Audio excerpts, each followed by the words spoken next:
And we've reached the climax of the 22nd edition of the Algarve Cup, a competition that brought together 12 of the elite women's national teams in the world, including 9 that are headed to Canada this summer. And today, a champion will be crowned. For the United States, in position to lift the trophy for the 10th time, despite some unconvincing performances, but they will need to be at their best in a showdown against France. The quest for the Algarve Cup has come to a breaking point, giving the United States an opportunity for retribution against a French side that knocked them down just over a month ago. I know that players like Carly Lloyd, like Abby Wambach, like Hope Solo, they want that, and they are going to do anything they possibly can to try to make that happen. The United States. That is special. Abby Wambach. Confidence, great goal by Amy Rodriguez. France. Well, they made that look easy in the end. The cross. It's a free header, and it's in for a goal. The journey to the World Cup continues with the Algarve Cup final, right here on Fox Sports. Yes, hi, welcome to the final day of Fox Sports coverage of the 2015 Algarve Cup. I'm Kate Apto, alongside a pair of former US internationals in Leslie Osborne and Alexi Lalas. Welcome to you guys. Just a massive test for the Americans today. A chance for revenge as well, isn't it? Yeah, this is a huge game. France has beaten the U.S. For so long they could outplay the U.S., but they finally did it. That's a huge weight off of their shoulders. The U.S. has never been beat twice in a row. They have to beat France. This is their last opportunity in game going into Vancouver. For preparation, confidence, momentum, everything, the U.S. has to find a way to win this game. This game today, the reason why you watch this game today, for me, is it's a referendum on Coach Jill Ellis right now. Under a lot of pressure, some people questioning decisions that she has made. And when you put it in the context of what happened last month, the 2-0 loss to France, not just a loss, an absolute annihilation, especially in the midfield. We judge coaches on their ability to adjust and to fix problems. Today, when you watch this game, Jill Ellis has to find a way to fix that problem, especially in the midfield, as it relates to what's going to happen this summer and her future. All right, well, Alexi mentioning that loss, let's just remind ourselves, the US opening their 2015 slate with that loss to France. This is the last time the two met, just a month ago then. Let's take a look at how it went. 2 goals from the French side in this one, and they came within just a minute of each other. That's how quickly this one was over. Eugenie Le Sommer with a header there for the first goal. She, by the way, has scored in each of the Algarve Cup matches in her group, so definitely watch out for her today. A big player for France. Then 60 seconds later, they made it 2-0. Jessica Ouara, it's actually a cross. Ends up in the back of the net, though. Disheartening result, that one, for the US. 2-0, they lose the game. So then the US and France, they advance to this final by virtue of being the 2 best group winners. Here's how it ended. The Americans finished with 7 points, good enough to top their section and place above Group A winners. Sweden, will it be good enough against France, though? France, they have been the most impressive team. 3 wins out of 3. Well, France ranked number 3 in the world today. They line up like this. Looks intimidating, doesn't it, Leslie? Yes, it does. 4-4-2 for the French. Bouhadi in goal. She's this huge asset to this team and playing very confident. With Renard out, Deloney is the captain and leader of this team and will keep their backline organized. And watch out for number 6, Henri. She's the engine of this team, super well-rounded, loves to go box to box, and she will connect a lot with playmaker number 10, Camille Abley. And watch out for number 9, Lourdes Samir. She is playing with so much confidence, loves to roam inside and out, good in there, and makes dangerous runs. And don't forget number 17, Teeny. She's the true goal scorer, loves the ball at her feet and combining with her midfielders. All right, let's take a look at the US side. Alexi, what do you make of Jill Ellis' choice for her starting line? Well, you got Hope Solo coming back, not missing a beat with 2 clean sheets in a row. And then Julie Johnston, 3rd start, 22 years old, continues to impress, filling in for the injured Rampone. And then Lauren Holiday and Morgan Bryan in that quasi-defensive, attacking type of role in the midfield. We'll talk more about them later on. And then up top, Amy Rodriguez gets her first start alongside Alex Morgan. Both scored earlier in the tournament against Switzerland. Okay, well, they are certainly. Well, US manager Jill Ellis is kind enough to join us. Good to see you, Jill. Coach, can you talk a bit about the play of your backline in this tournament? Well, it's been good. I mean, we've been forced to sort of mix it up a little bit because of injuries with Rampone and then Engen getting hurt. But, you know, Johnson has stepped in. We want to make sure we have depth at the outside back position. So Krieger and Klingenberg, O'Hara, I think all those players have done very well for us, and you know we now have hope back in our back line, and so her being comfortable with these players is obviously important. But so far we've done very well. And what do you think has changed with your team since the last meeting with France?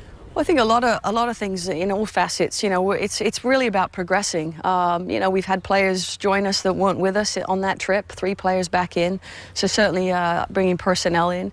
But I think in terms of our play, in terms of our performances, you know, the fitness piece is a building process. I think we're further along in that.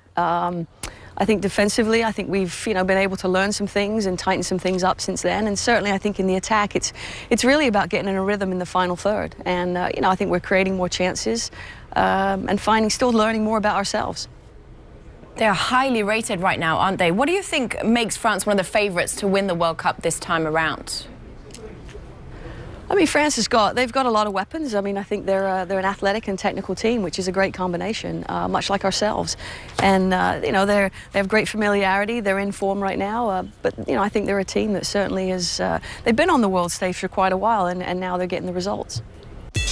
Okay, best of luck. Thanks very much for joining us, Jill. Now then, today marks the 18th meeting, remember, between these countries. The 3rd encounter it is since Jill Ellis took charge last May. Now, the Americans had never lost in the series. That changed, though, 31 days ago with France's 2-0 victory in that friendly in France. Leslie, I'd say we've seen Jill looking a little bit more relaxed than we saw her there. What are the main challenges for her team today and for her? Well, they have to stay disciplined all over the field. They got stretched, especially in the midfield, in the last time they played France. France is so dangerous in their attacking 6. They're so technical. They're fast. They love to go down the middle. They love to go out wide. They are so quick in transition. The partnership between Morgan and Holiday have to provide better support for each other in the middle and out wide. Can't get exposed with Klingenberg and Krieger getting out wide. Have to have better support.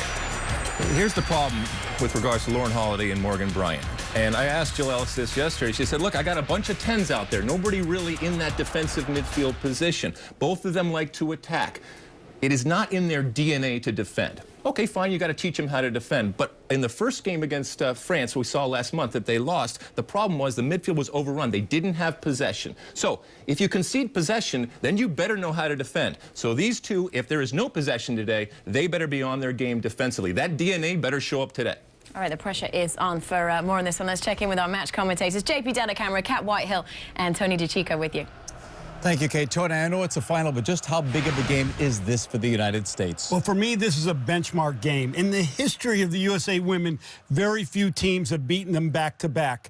The U.S. women need to make a statement about their character and about their aspirations come June in the World Cup. And along with that, they need to make a statement by their style of play. They need to be a possessing team along with the long ball, change it up just a little bit. I talked to Carly Lloyd a little bit about her wide play, and she said while she likes to play in the middle, she'll do whatever it takes to help the national team win, and it's going to be key today to get her involved as much as possible. Kate, we're hoping for a great final today. It's the number 2 seed United States versus number 3 France in the rematch. Absolutely. Thank you, guys. Okay, then Jill Ellis replaced Tom Sermanni, remember, after last year's Algarve Cup. Now she's looking to lift the trophy, and Grant Wall has more on the U.S. boss after the break. Well, the U.S. last captured the Algarve Cup in 2013 with a 2-0 win in the final over Germany, and they advanced to this year's title match despite Monday's 0-0 draw with Iceland. Now, after that match, Iceland boss Freyr Alexandersson had this to say about the US. Said, we forced them to play the long ball since after watching their first 2 games, we saw that when they get under pressure, they tend to resort to the long ball. I don't understand it because they can play the ball on the grass. I would expect a team 20 seeds ahead of us in the world rankings would trash us. Jill Ellis quickly had her say, responded, maybe he's unhappy because his team is at the bottom of the group. Ouch. All right, on those warm notes, let's welcome in Senior Sports Illustrated writer, Fox Sports contributor, Grant Wall. Grant, hi. Jill Ellis, she's really getting it from all sides right now, isn't she? Just how much pressure is she under, do you think? Well, Kate, she's under a lot of pressure. Jill Ellis only took this job with 1 year to go before the World Cup, has been facing a lot of big decisions, endured a couple of losses already here. So I would argue right now she's under more pressure than her players even. And certainly for the United States, the expectations are there for Jill Ellis. There's plenty of time to get it right, but you can't keep getting losses. Everything is about winning the World Cup. This team, these players, I think this nation is ready for that. Few jobs in this world are as thankless as that of a national team coach expected to win World Cups. Jill Ellis knows. Being the U.S. women's coach is like coaching the Brazilian men. There's only one acceptable result, winning it all. And a nation of armchair coaches asks what in the world you must be thinking. Why is Carly Lloyd playing out wide? Why isn't Lauren Holiday higher up the field? Why on earth doesn't she use a pure defensive midfielder? For Ellis, it's all part of the job. She knew it wouldn't be easy replacing the fired Tom Sermanni just 12 months before the World Cup. At her first team meeting, she posted a quote, "Even if you're on the right track, if you sit still, you'll get run over." The pressure had only increased heading into the Algarve Cup after U.S. losses to Brazil and France. By reaching the final, Ellis has quieted some of those armchair coaches, but you're only one loss away from an uproar when you're expected to win World Cups. But here's the thing, Ellis wants that pressure. The best coaches all do. When she was a finalist for the U.S. position, Ellis told herself, "God, I really want this job." The reason is simple. It may be a thankless gig most of the time, but the chance to win a World Cup makes up for everything.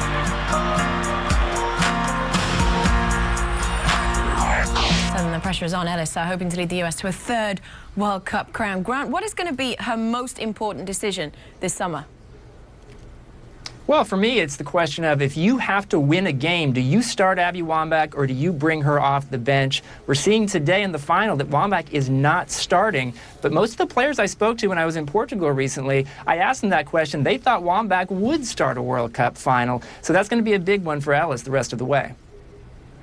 All right, always good to see you. Thanks very much, Grant. So then Jill Ellis really is under scrutiny since being named the boss last May. Leslie, how well has she done, do you think, to cope with that pressure? You said earlier when we were talking that she just doesn't get ruffled. Yeah, she seems pretty confident, although she is under a lot of pressure. She's only been with this team for a year. However, she's very familiar with the team.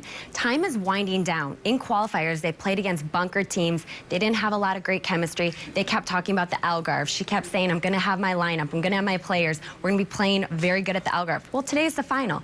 Today's the last opportunity to gain that momentum and confidence going into Vancouver. So you know she's under pressure.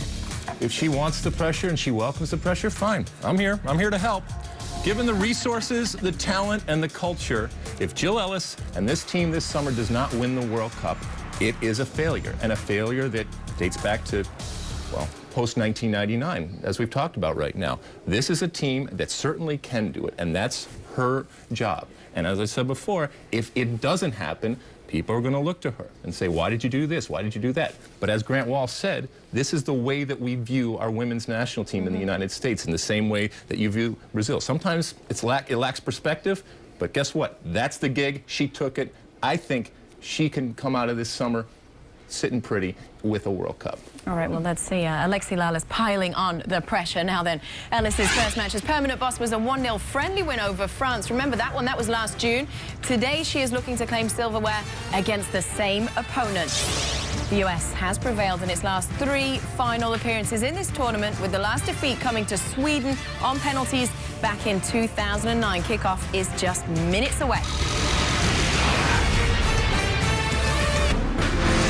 Well, FIFA has announced that at next week's Executive Committee meeting, they will name the host for the 2019 Women's World Cup. Other items on the agenda include choosing dates for the 2022 men's tournament and outlining the bidding process for 2026. Well, the Americans got the better of France in the 2011 World Cup semis. Now the two countries meet in preparation for this summer's tournament. Walkouts and kickoff are next.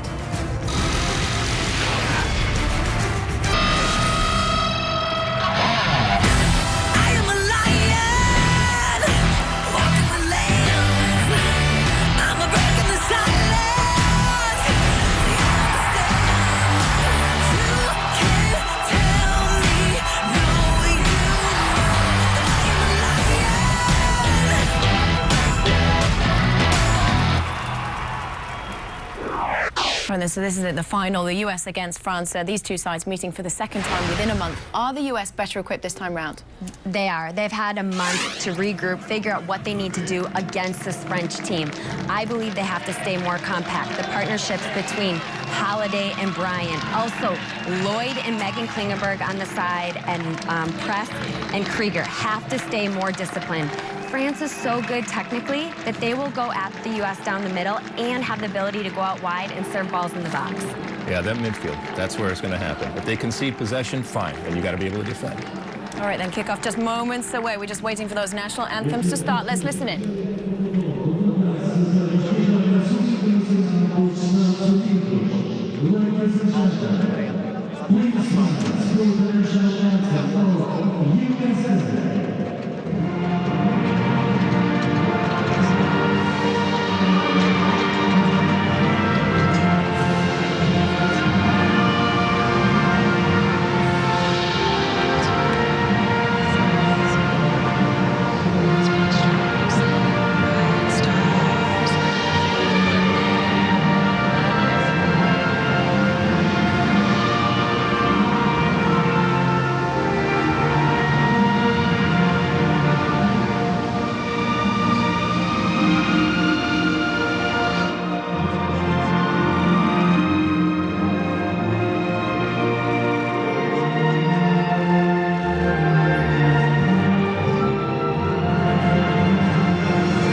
Then it's that time. Let's get you out to our commentators, JP Delacamera, Kat Whitehill, and Tony DeChico for the first half. Thank you so much, Kate. It's a rematch between the United States and France in this, the title game of the Algarve Cup. The French are missing 3 regulars, including Louisa Nassib. What does their starting 11 look like for tonight? Well, it's really going to prove the depth of France and how they're going to set up for the World Cup. They're in this 4-4-2. A couple of new players, number 23, Amraoui. 13, Diani in the midfield, and number 5, Delanoy is going to be captain for the team. All 3 new starters for this team. The key, though, is Abeille and Henry in the middle of the field. They need to make sure to connect both lines up front and the back and keep this team very fluid like they were against the United States earlier in the year. And Tony, how close is the USA's 11 to what we might see come the World Cup? Well, it's close. I mean, first of all, you have Hope Solo back in goal. She wasn't there when they lost to France February 8th. You've got Krieger, Sauerbrunn, and Klingenberg, regulars in defense. Johnson is joining them because Rampone is injured. Bryant and Holiday in the center. They need to be tighter defensively and give more on the attack. Press and Lloyd are going to organize themselves a little bit more in front of Bryant and Holiday. And then Rodriguez is getting a start. Morgan, those two have to create goal-scoring opportunities and have to finish some chances. Well, the last time these two clubs met, Solo was not in goal. She was suspended. Ashlyn Harris was in goal. You saw the captains there, Carly Lloyd for the U.S., Sabrina Delanoy, the captain today for France, and our match referee. It's the same referee and the same crew that officiated the USA versus Switzerland earlier in the group stage, Christina Dorsiaman. So, JP, to answer your question, I think this is pretty close to the USA team, but there's still going to be some changes and some tweaking. I wouldn't be surprised that come World Cup time, you see Lloyd back in the center. I'm not sure Rodriguez and Morgan are the first choice front runners, but it's close, and it also shows the USA depth.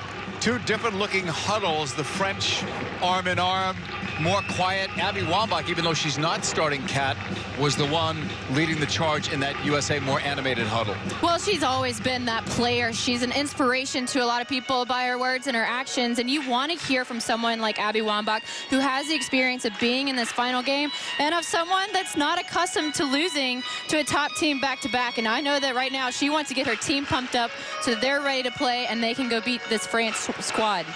Kat, you've played on some big-time USA teams. What was it like when you had an opponent that beat you the previous game?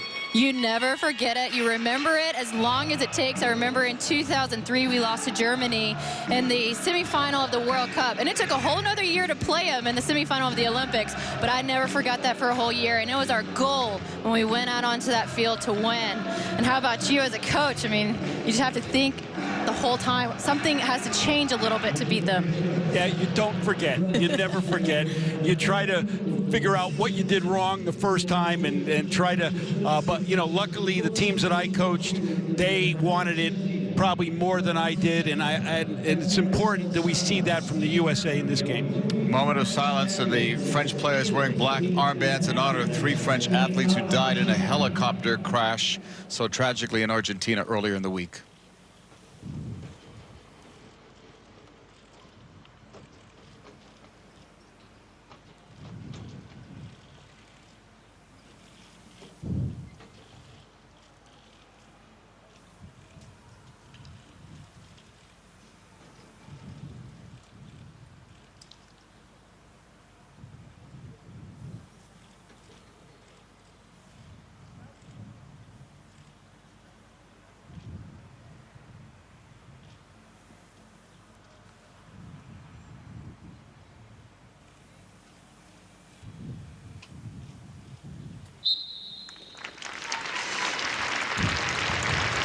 And on that whistle, we get ready for the final between the United States, ranked number 2 by FIFA, second only to Germany, and number 3, France. Hope Solo back in goal.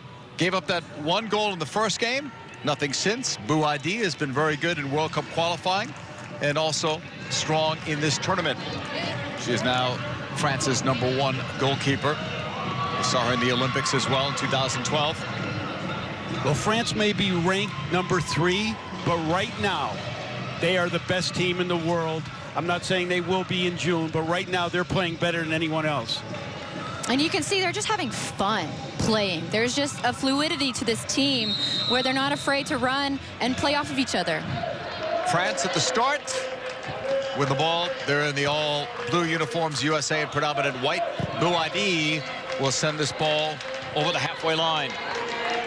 Goes out between the benches for a France throw-in. Bouillot got it in, back off the left foot, now to play again. Deflected out.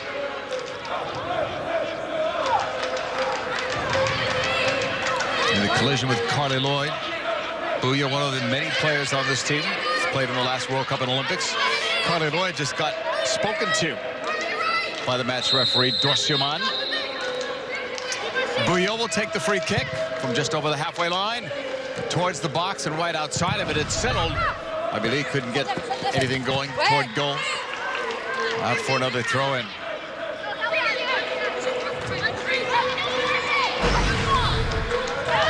Bouillot getting it into the box. It's played. Le Sommer was trying for that. She was taken down by Holiday. After the ball, Diani, far sideline. French are so good with possession. We saw that a month ago against the U.S. Into the box, Le Sommer knotted it down. Thought she was going to go towards goal. Instead, the U.S. will pick it off and play it long. Flick ahead towards Rodriguez is cut off.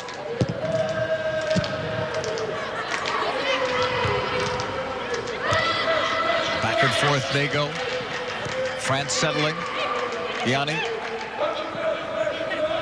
Out wide for this cross into the box. Given right up to the middle. Not a good place for the clearance. Rodriguez tapped away from her. U.S. scrambling to get it. But so far in the last couple of times France has been in the attacking third, the defense has been a lot better for the United States, and it's a definite handball from Amy Rodriguez there, which is why France gets the free kick. But I like the discipline. The back four seem to be right in line with each other. And there's a little bit more bite in the USA tackles. Holiday had a really good tackle right on the top of the 18 when Lesamere was trying to get a shot off. That's important for the USA. Abili on a long distance free kick. Henry, one of the targets, Illinois. And of course the goal scorers, Tinet and Lesamere. And one target for France that's not in there right now, who's been playing a lot for them, is number 2, Renard. She's not in the starting lineup. She's a 6'1" player. It's be interesting to see who they target for France in this first free kick.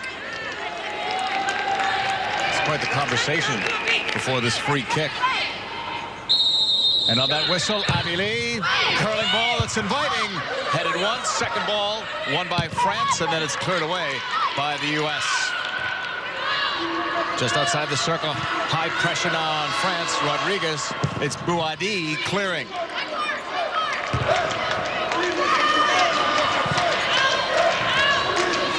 Settled by Bouillon. I'd like to see the U.S. go out and pressure them a little bit. Don't let them have so much comfort building the ball in the defensive third. This is where the United States struggled in the last game against France. They didn't get enough pressure on the back four, and the back four were able to play in and out with the midfield. It just gave them more time on the ball. And what the U.S. is so good at is pressing and that counterattack. And so far, it looks like the U.S. is dropping off just a bit too much. Yeah, you're a center back. The worst thing you wanted was somebody always on you every time you got the ball. And unfortunately, I see that USA forward line doing a little bit of that. France in the attacking third. Abili tried to spread it out wide. Disrupted there by the U.S. Klingenberg putting on some pressure. It's deflected out for a throw-in. Last touch by Diani. The French are very good at possession in the final third. Yeah, they're patient, they're disciplined, they're creative, and they are constantly moving, and it's difficult for any defense to handle that. And sometimes they use the referee to complete a pass. Lloyd moving it ahead into the circle. The U.S. trying to get numbers forward, but the French are back well defending. They give that ball away in the end. Hopeful ball towards the flank. Dealt with by France, out for a throw-in. Now, sometimes the U.S. is criticized for long ball. I think that was a good decision by Julie Johnson. Let's get the ball in the other team's attacking defensive third, in our attacking third. Right back, Ellie Krieger with that throw-in. It's going to be cleared away. It was intended for Rodriguez. Brought back down in the middle of the field. Out wide, it's played back to goal. The referee's coming over again for another conversation. And a call against Uara. We'll have to look at this one. It looked like shoulder to shoulder, maybe a little arm to shoulder. To me, that's not a foul, but the referee's going to call it tight. Looks like she did get a little bit of an extension, which is why she called it. And you're right, I agree. I think that's a no call. The U.S. could benefit, though, from this free kick. Lauren Holiday will take it.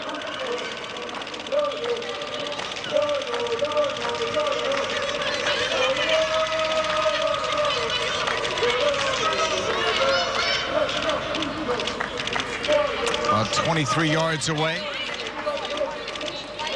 Watch for Lloyd getting on the end of this. She's one of the great headers for the USA. In fact, one of the great headers in the world. Continuous conversation before these free kicks.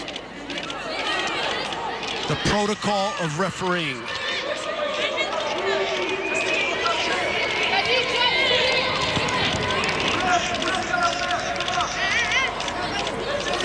Long time with this free kick for Holiday.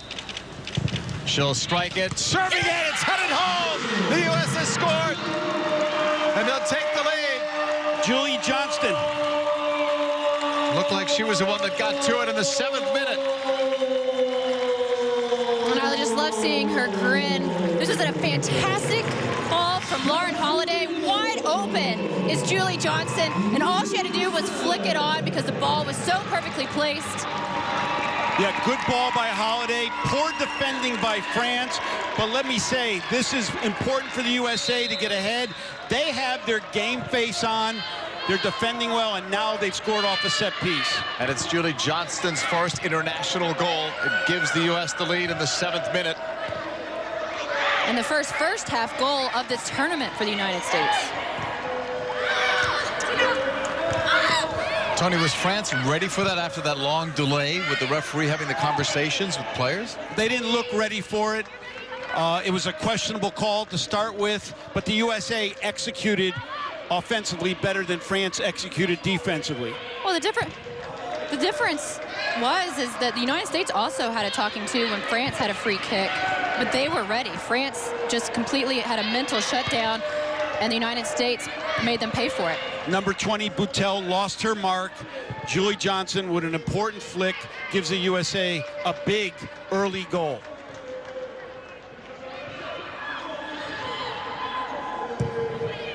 Switched long by Amroui. Lesemer kept it in, apparently.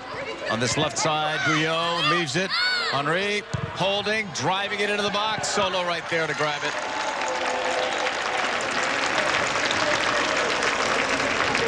Here's that serve, too much fluff under it, and of course Hope Solo is going to eat those up all day long. France needed a slashing runner to the near post to get into Hope Solo's way. And there's only one runner in the box, and that's going to be so easy for Hope Solo to handle. The French conceded the first goal in their last group stage match against Japan on Monday. Then they responded by scoring the next 3. We'll see how they react to this early goal from Julie Johnston of the U.S.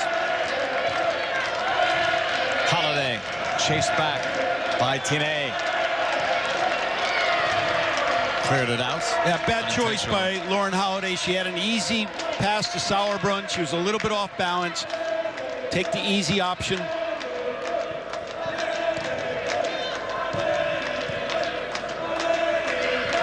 Bryan plays it back to Press. Kristen Press will push it farther back as the USA collects. Julie Johnston on the ball. Has the early goal for the U.S. to put them in front against a French team that beat them soundly 2-0 just over a month ago.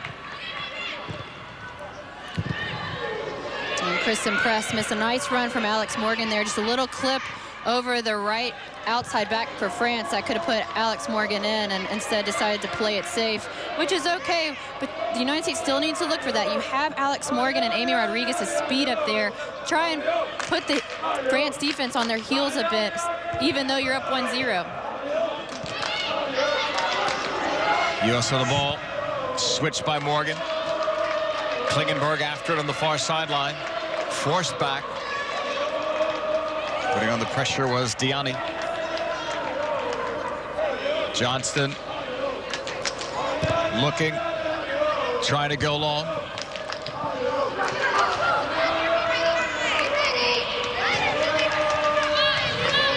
Amroui sending it across.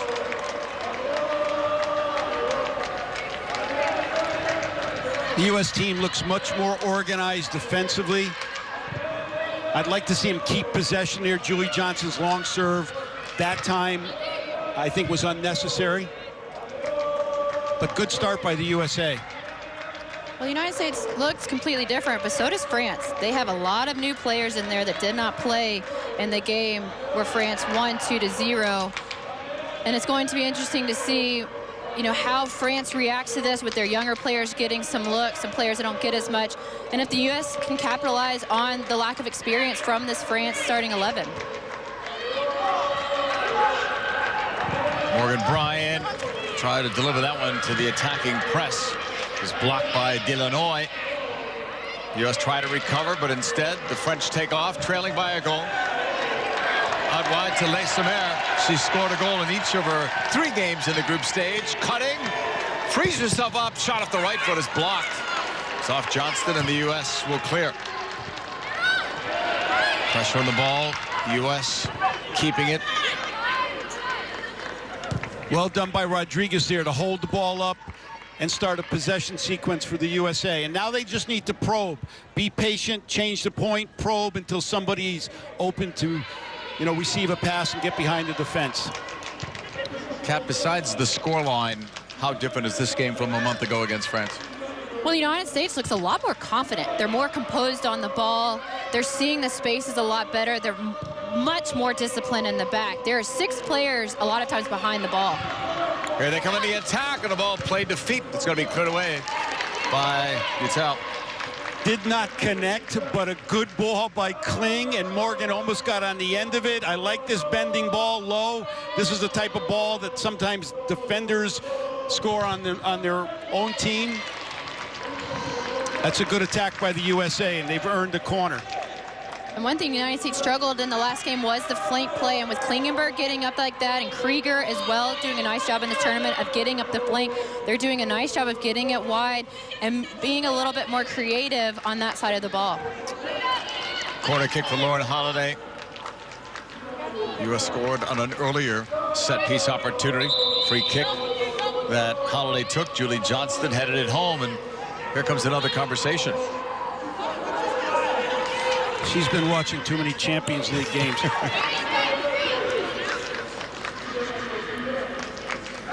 I'd like to see this driven hard. Buhati sometimes comes for balls she can't get. Holiday played it out. Quick one by Morgan, flicked away. Buhati is after it. Left her goal for the moment. In the battle with Bryant, it goes out for a goal kick. Let's bring in Dr. Joe Macknick. Dr. Joe, what's up with all of these conversations with our referee on set-piece opportunities? Well, the game has settled down, JP, but the referee seems to still be a little nervous with this big challenge of the championship match. She's obviously been told that she needed to improve her communication with the players and be more proactive, making sure things don't happen on the field. The overexcitement that she has exhibited even put her in bad position when she got hit by the ball being in a passing lane. She needs to settle down. Thank you, Dr. Joe. Lloyd will push it back to Krieger. France will chase it. Johnston. Long ball that was won by the U.S., but that second ball is cleared by the French. And then the foul.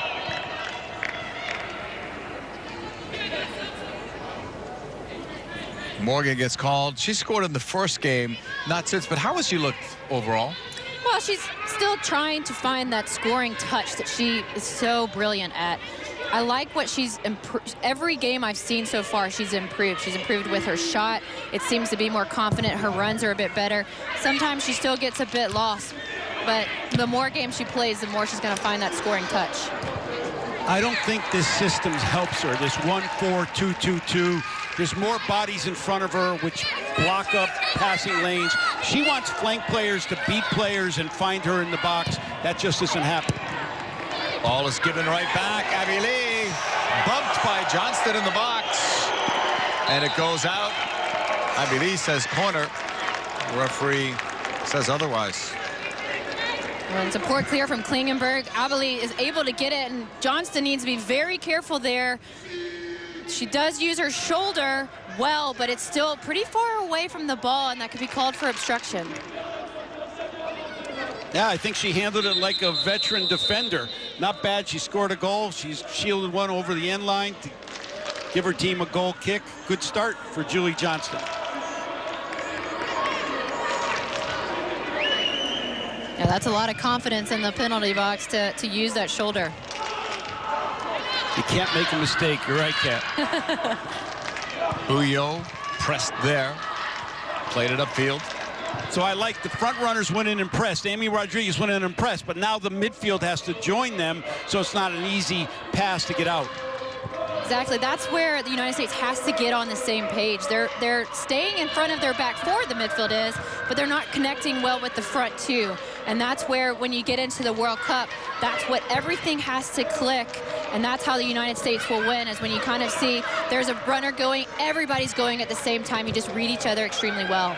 The U.S. will look to counter after that was picked off, and that was much too far.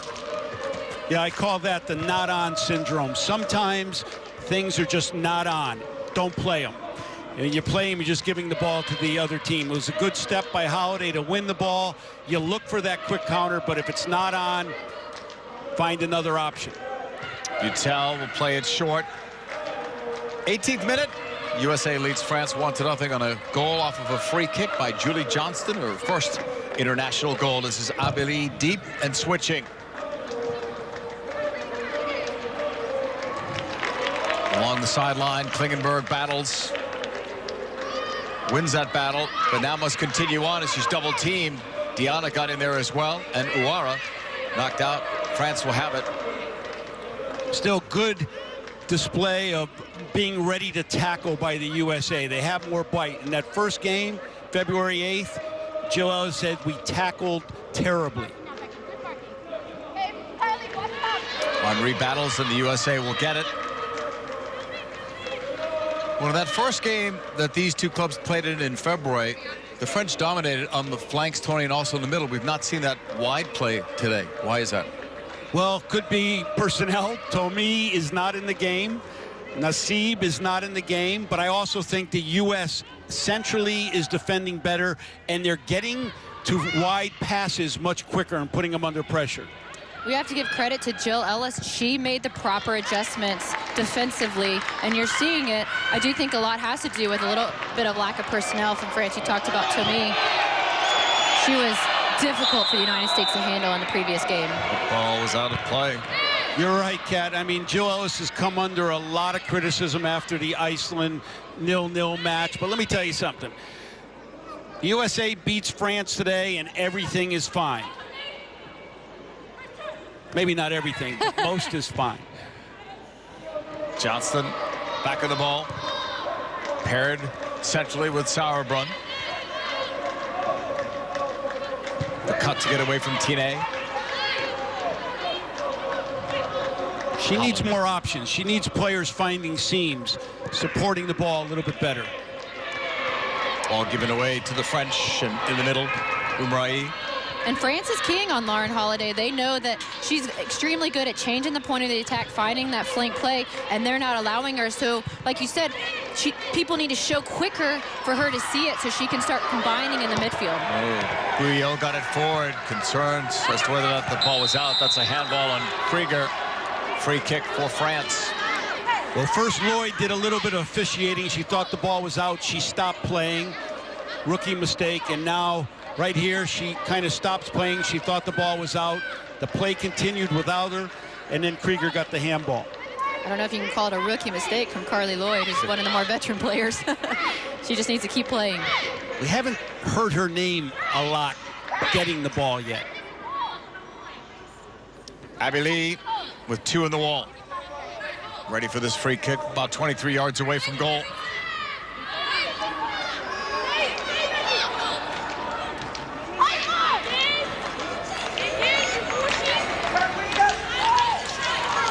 More conversations. If you put 15 people in a phone booth, there's going to be some contact. Abeli surprises everyone, including her teammate. Diana sending it forward. Poor pass picked off. Cleared by Morgan Bryan. Well, the conversation she's having is ruining the rhythm of the game for both teams. Just let the game play and let it breathe a bit and let these players just play. It's frustrating, I know, from a player's perspective, because you keep going and then either there's no calls or there's too many calls, and you want to keep the game going. Or make a call. Uara will take it to the right. Blocked there by the U.S. It was Sauerbrunn that first got to it. France will come back. Maybe something here. Quick shot from distance right at Solo. Leissemer was wide open, but not seen, apparently, by Abili. Well, I like the idea from Abili. You're right. Leissemer was wide open, and it's difficult to beat Hope Solo from this long range. You can see how easy it was for her to make the save. Tony, how has Solo looked in this tournament? Very good. She's obviously looked sharp.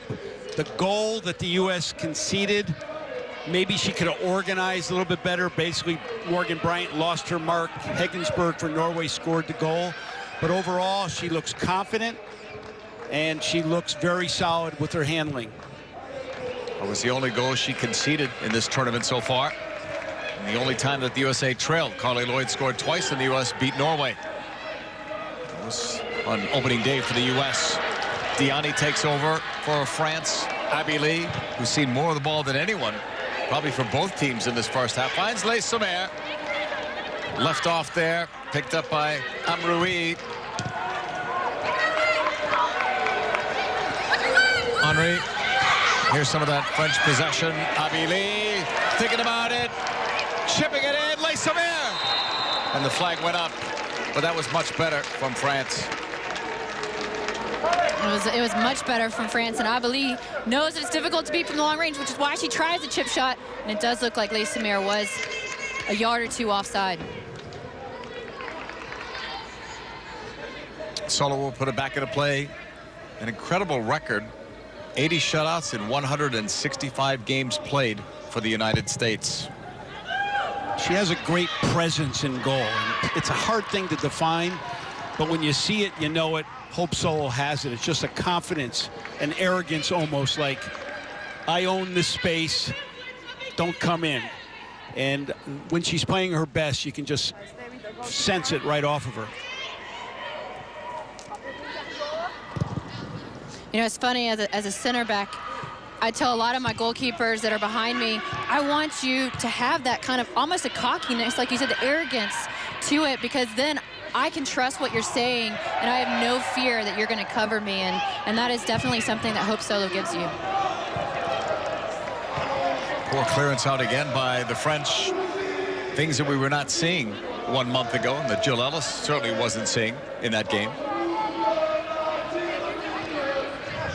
France beat the U.S. 2-0 for the first time in 17 tries. Right before that, they had a draw.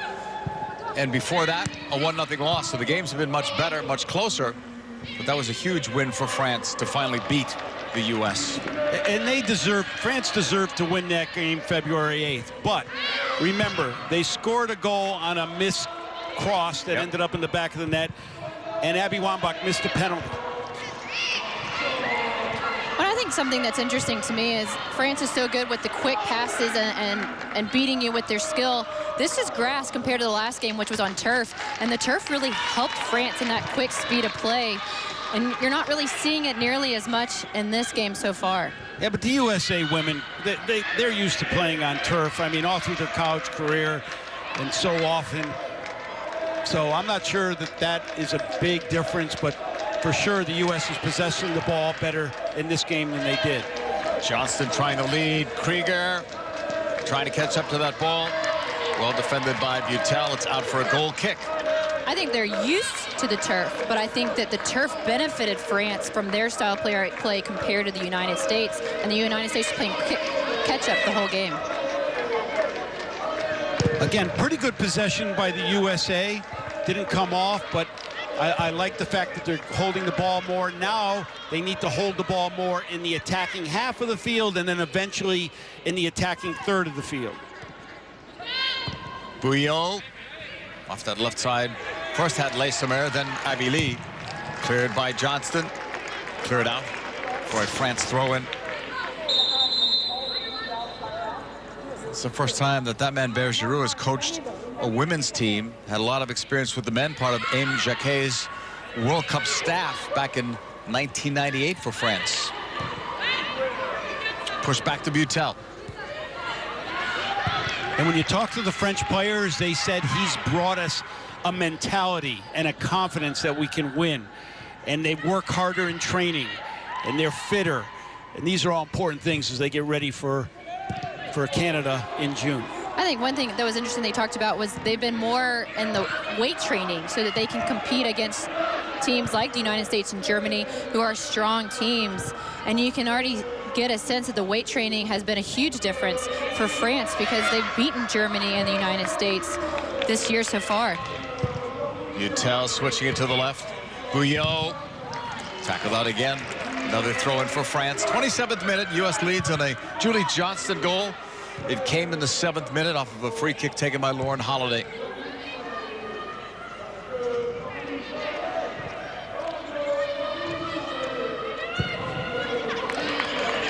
An aimless ball for France, collected. U.S. under pressure. Klingenberg releases. And the French get it back. Avili. Good work rate to win it back by the U.S. Try to keep possession under that pressure, and they do with Holiday now. Well done from Holiday, Bryan, and Lloyd in the midfield. Yeah, much better to kind of deal with the pressure and keep possession rather than just bail out with a longer ball. Holiday gave that ball away. The French can counter. Le Sommer streaking, trying to catch up to that ball, and cannot. One thing I'm seeing different from the French is Le Sommer is more oriented out on the flank than in the first game, where she was definitely one of the two in the two front. And her and Tine, number 17, haven't really connected well up front in that two system, and that's made it a lot easier for the United States to handle the French style of play. And for them to be successful, Le Sommer and Tine need to hook up. Yeah, I think they're actually playing a little bit more of a 4-3-3. U.S. counters, ball played ahead. On the run, Bouhaddi comes out, but it's already whistled down. I don't mind that, though. I think that's a good ball from press. Get it in behind. Look, she's actually onside. Here comes Bouhaddi. Sometimes she gets herself in trouble. That's a good ball, and Morgan likes those balls. She likes to duel with center backs on that type of ball. Tell me about it. You've deal with her all the experienced time that. in that situation. Le Sommer. Good option to Bouillot. End line cross. Knocked out by Krieger for a corner. A little bit overhit. Bouillot's got to kind of sprint to catch up to it and really can't get the type of entry pass she wants into the penalty area.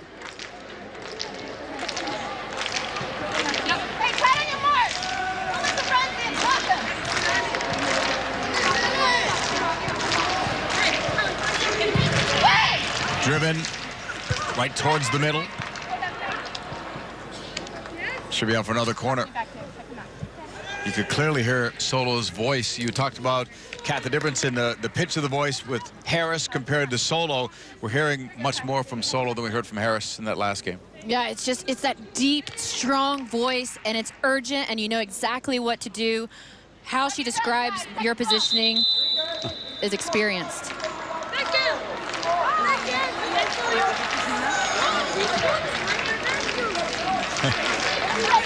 No touching. It's almost comical right now. Almost comical. Driven to the middle. Knotted down and wide. Henry had a chance to tie it.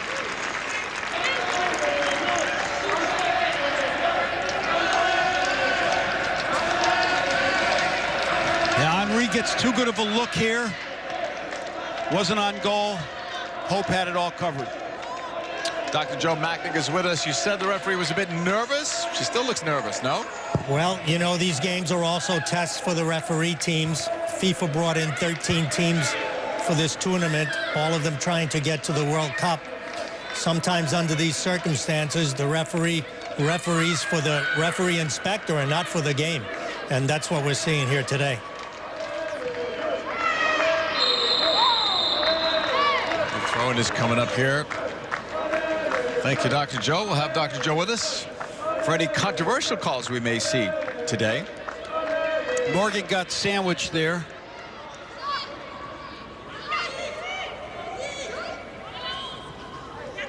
As long as it's not the left ankle, I guess people are not worried as much. That was the problem the last couple of times for Alex Morgan. Missed so much time with his team. But as long as she's ready for the World Cup, all is good.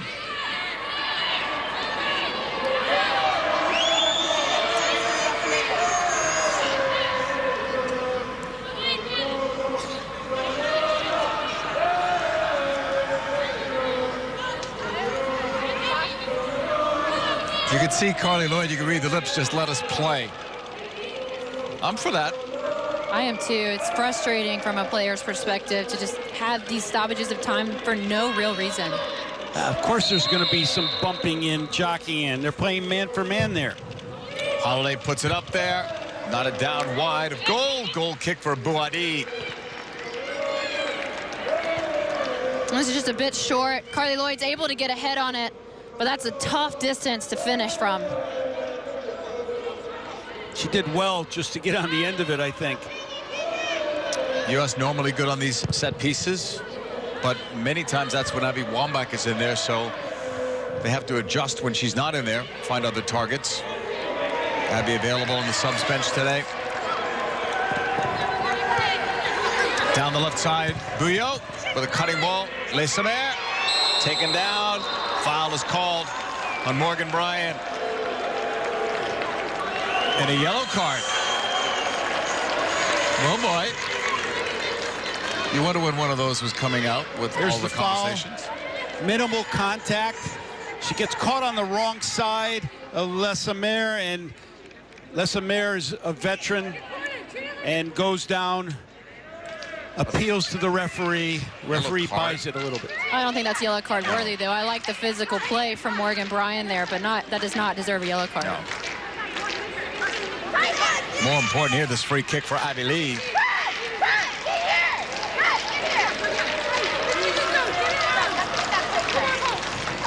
Two in the wall.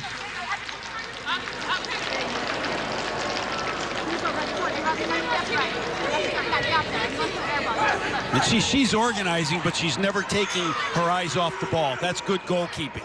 She can organize, but she needs to see the ball as much as possible. Abby Lee, back post. Solo came out to try to get two fists to the ball. Lesamer back with it, defended by Bryant.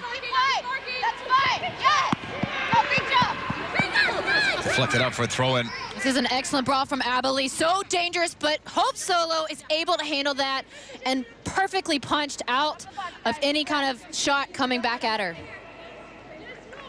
Uwara's throw-in into the box. It's deflected back, cleared away. It was Rodriguez who cleared it all the way back into French territory. Bouillot back to Bouhaddi. The USA is just more alert on these loose balls. They're getting to them, and in that case, Rodriguez clearing it. Loose balls they're picking up in the midfield. They're just a little bit sharper, much sharper than they were in February when they played France. But you can tell they want it more. They're sharper and they want it more. They're winning those 50-50 balls, and when a France player does collect it, there's always a U.S. player with it, and sometimes there's two. They're double teaming, and they are just focused, and they want to win this game and redeem themselves from the last 2-0 defeat from France. Switch from Holiday. Far sideline, Klingenberg. Tapped away.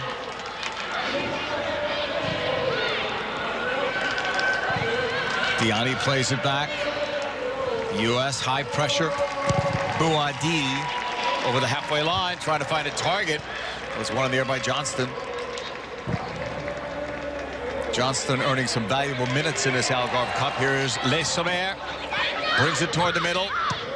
Try to force that ball in. Had other options, cleared by the U.S. Up by the circle. No foul call there. That was interesting. U.S. is still appealing with Morgan. Comes back into the French half. Bouillot. Well, as well as the U.S. has played, it's still only a 1-goal lead. Well, they've played well.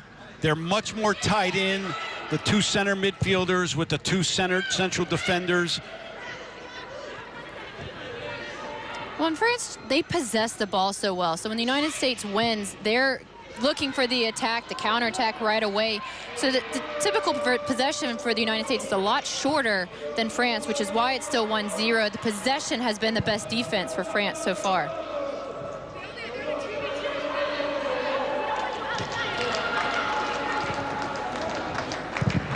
Bouhaddi to Bouillon. Hey, look at Lloyd close here. Ooh. That's much, much better than the previous game, because that outside back wants to receive it, wants to look up, wants to have some time. They certainly don't want Carly Lloyd coming in hard and tackling the ball.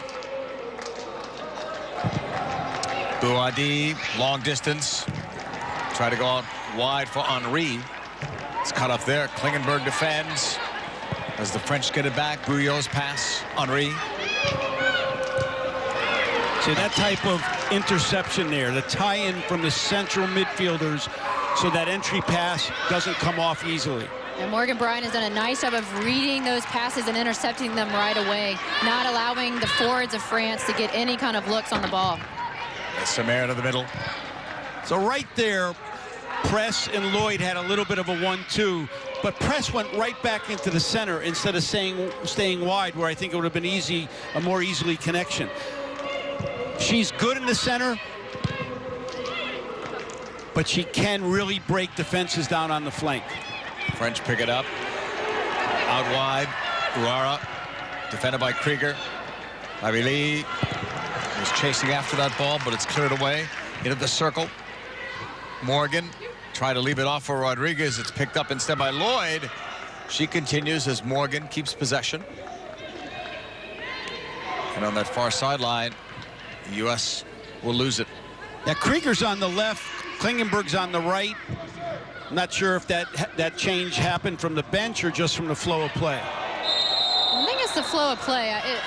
They've been that way since the corner kick and haven't really had a time to change back.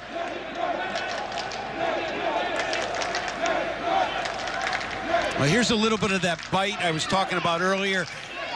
In February, that player just kind of waltzed by the USA. Now they're getting a piece of them. Tackling is better. It was a foul, but there's still much more incentive to prevent the French from building their attack. Bouillon will bring it down off the left foot. Lessemer squared it. Amroui cleared by Solo. I had a lot of power on it. A lot of power, low and driven, a difficult ball when it's coming across your body like that. Hope Solo makes a nice save. Yeah, watch how Tenay in this case just became a spectator. Even Abili didn't get, because it was a rebound. Hope Solo doesn't want to put it back in front. She wants to put it wide. Off that corner, headed once. Second ball is cleared by Bryan. The French collect it back with Uara. Just over the halfway line. Switching it. Abili. Head up. Drives it. Solo was going to come out, changed her mind. That could have been costly as Henry was the intended target. What I like there with the French attack is Bouillon made this overlap that freed up the server of the ball. She was able to take a free touch and then serve it into Henry.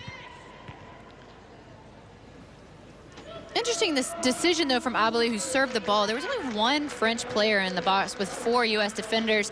Probably would have been better to have that patience that they're known for and bring some more players into the attack. Yeah, good point. Numbers back for France, but now a step ahead, and there's the second goal. Kristen Press snuck through as the French got caught sleeping down the middle.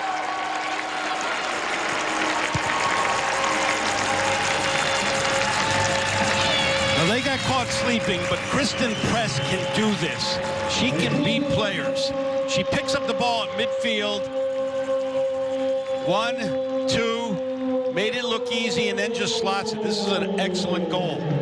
Well, and these are two new French center backs, and their lack of speed was so evident on this play. And Kristen Press, all she had to do was look up and just easily slot the ball. She had so much space, and she has so much confidence when she's in front of the goal like that. She's just a natural goal scorer. It's her 20th international goal, and this is her 41st game, so pretty close to a goal for every 2 games in the USA jersey. That's big, though, in the 41st minute, especially if the U.S. can take that 2-goal lead into the locker room at halftime. And that's the flair that the U.S. has and needs to release. They have players that can do that. It's a good advantage call, too, by Dorseyman. A couple of the French players may have stopped thinking a foul was going to be given. It was not. They played advantage, and Press went all the way through to score her goal. Well, you're right. It was 1v4 for Kristen Press, and she made a decision she was going to take them all on, and I love that. And we haven't seen much of that from the United States in the most recent games. But right there, there's that mentality from the United States that says, that gives them that confidence that where they think that they're better than the team that they're facing, and that was exciting to watch Kristen Press do that, carve up the French back line. Yeah, that's why I want her to get wide a little bit, because she can do that when she has just one defender. There she did it with a little bit more crowded in the midfield. She's a good number 10 player, but she could also be a great number 7 or a great number 11 player coming off the flank. Winding down this first half, a goal early for the U.S. and now a goal late. It's given them a more convincing 2-0 lead. Holiday getting ready to strike this. Found a target. Rodriguez laying it back for Krieger, who's now back on that right side. Klingenberg back on the left. Bouillon taken down, and the foul goes against the United States. Well, Krieger just needed a little bit more help here. She had the ball on the flank. She got double teamed. She needs somebody to support her so she can make a simple pass. Kate, Leslie, and Alexi will take things over in the studio at halftime. Before we get to them, Kat, how's it look so far for the U.S. in this first half? This is a completely different United States team. We've talked about it. Obviously, they're up 2-0, but they've pressured the French back line. They have more confidence. They brought a different mentality to this game. Yeah, I think they're just much more professional in their approach, both defensively. They've taken their chance on the set piece. They've shown some of their flair and their personality with Kristen Press, you know, just rolling through their whole team. And this has been a professional level first half by the U.S. The Krieger throw in. She looked to receive it back. It's blocked. Tiné was after it. She's hardly had a touch of the ball today. Number 17 in blue, Tiné for France. And honestly, I like the Amy Rodriguez, Alex Morgan tandem up top. They haven't really connected very much, but based on their runs, they're giving each other a lot of freedom on and off the ball, which has allowed the United States to open up some spaces that they haven't had in the past 3 games of this Algarve Cup. And so far, so good from those front 2. Lloyd was taken down. And again, no call given. Lesamer moves it ahead. I think that's one of the things they can do a little bit better, Kat, is possess the ball right in, you know, in that zone 14 above the penalty area, look to combine. Those two are so dynamic that just looking like they have a combination option, they could take off on a 1v1 and create their own shot. Rodriguez. Here's the U.S. looking maybe for one more. We're in stoppage time. Krieger, now the flick, Rodriguez open, the shot is blocked. A chance to make it a 3-goal lead before that first half whistle. That would have been interesting, and a deflating one for France. So, on goals by Julie Johnston and Kristen Press, the U.S. has a 2-0 lead at the half. Kate, Leslie, and Alexi are standing by to bring you up to date at halftime.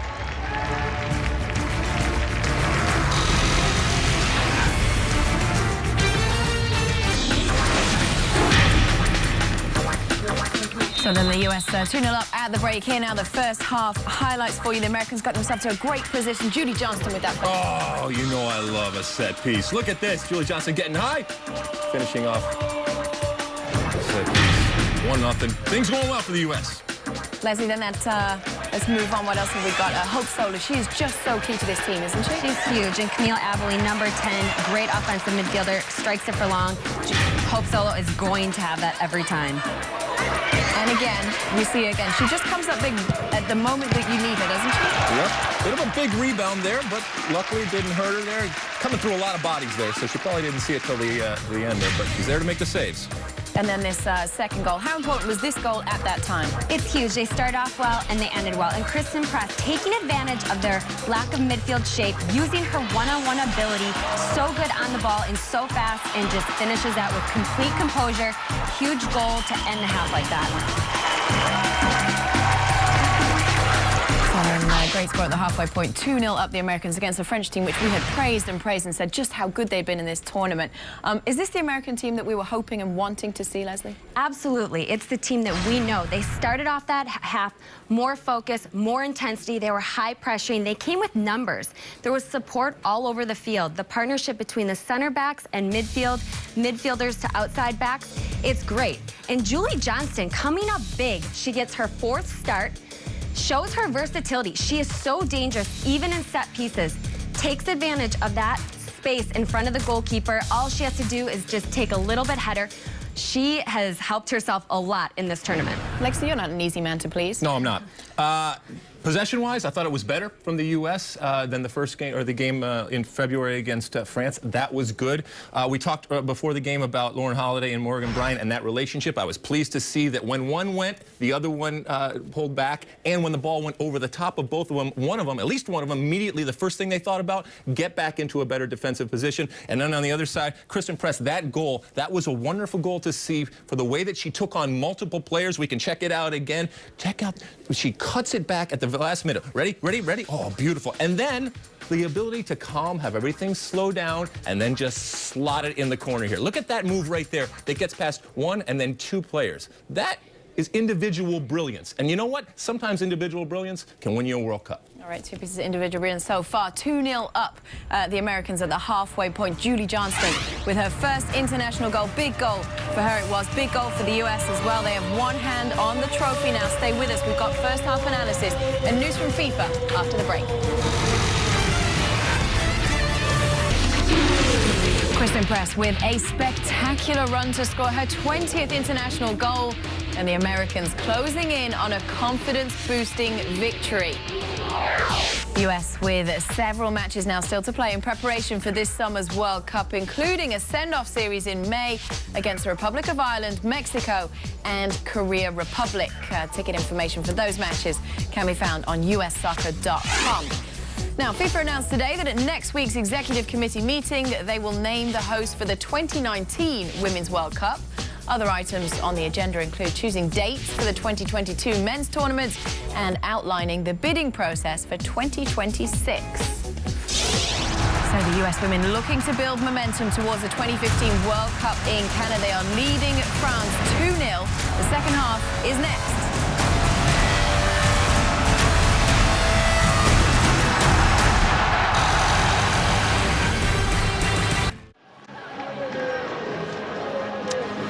About to start the second half. USA in white, France in blue. USA leads.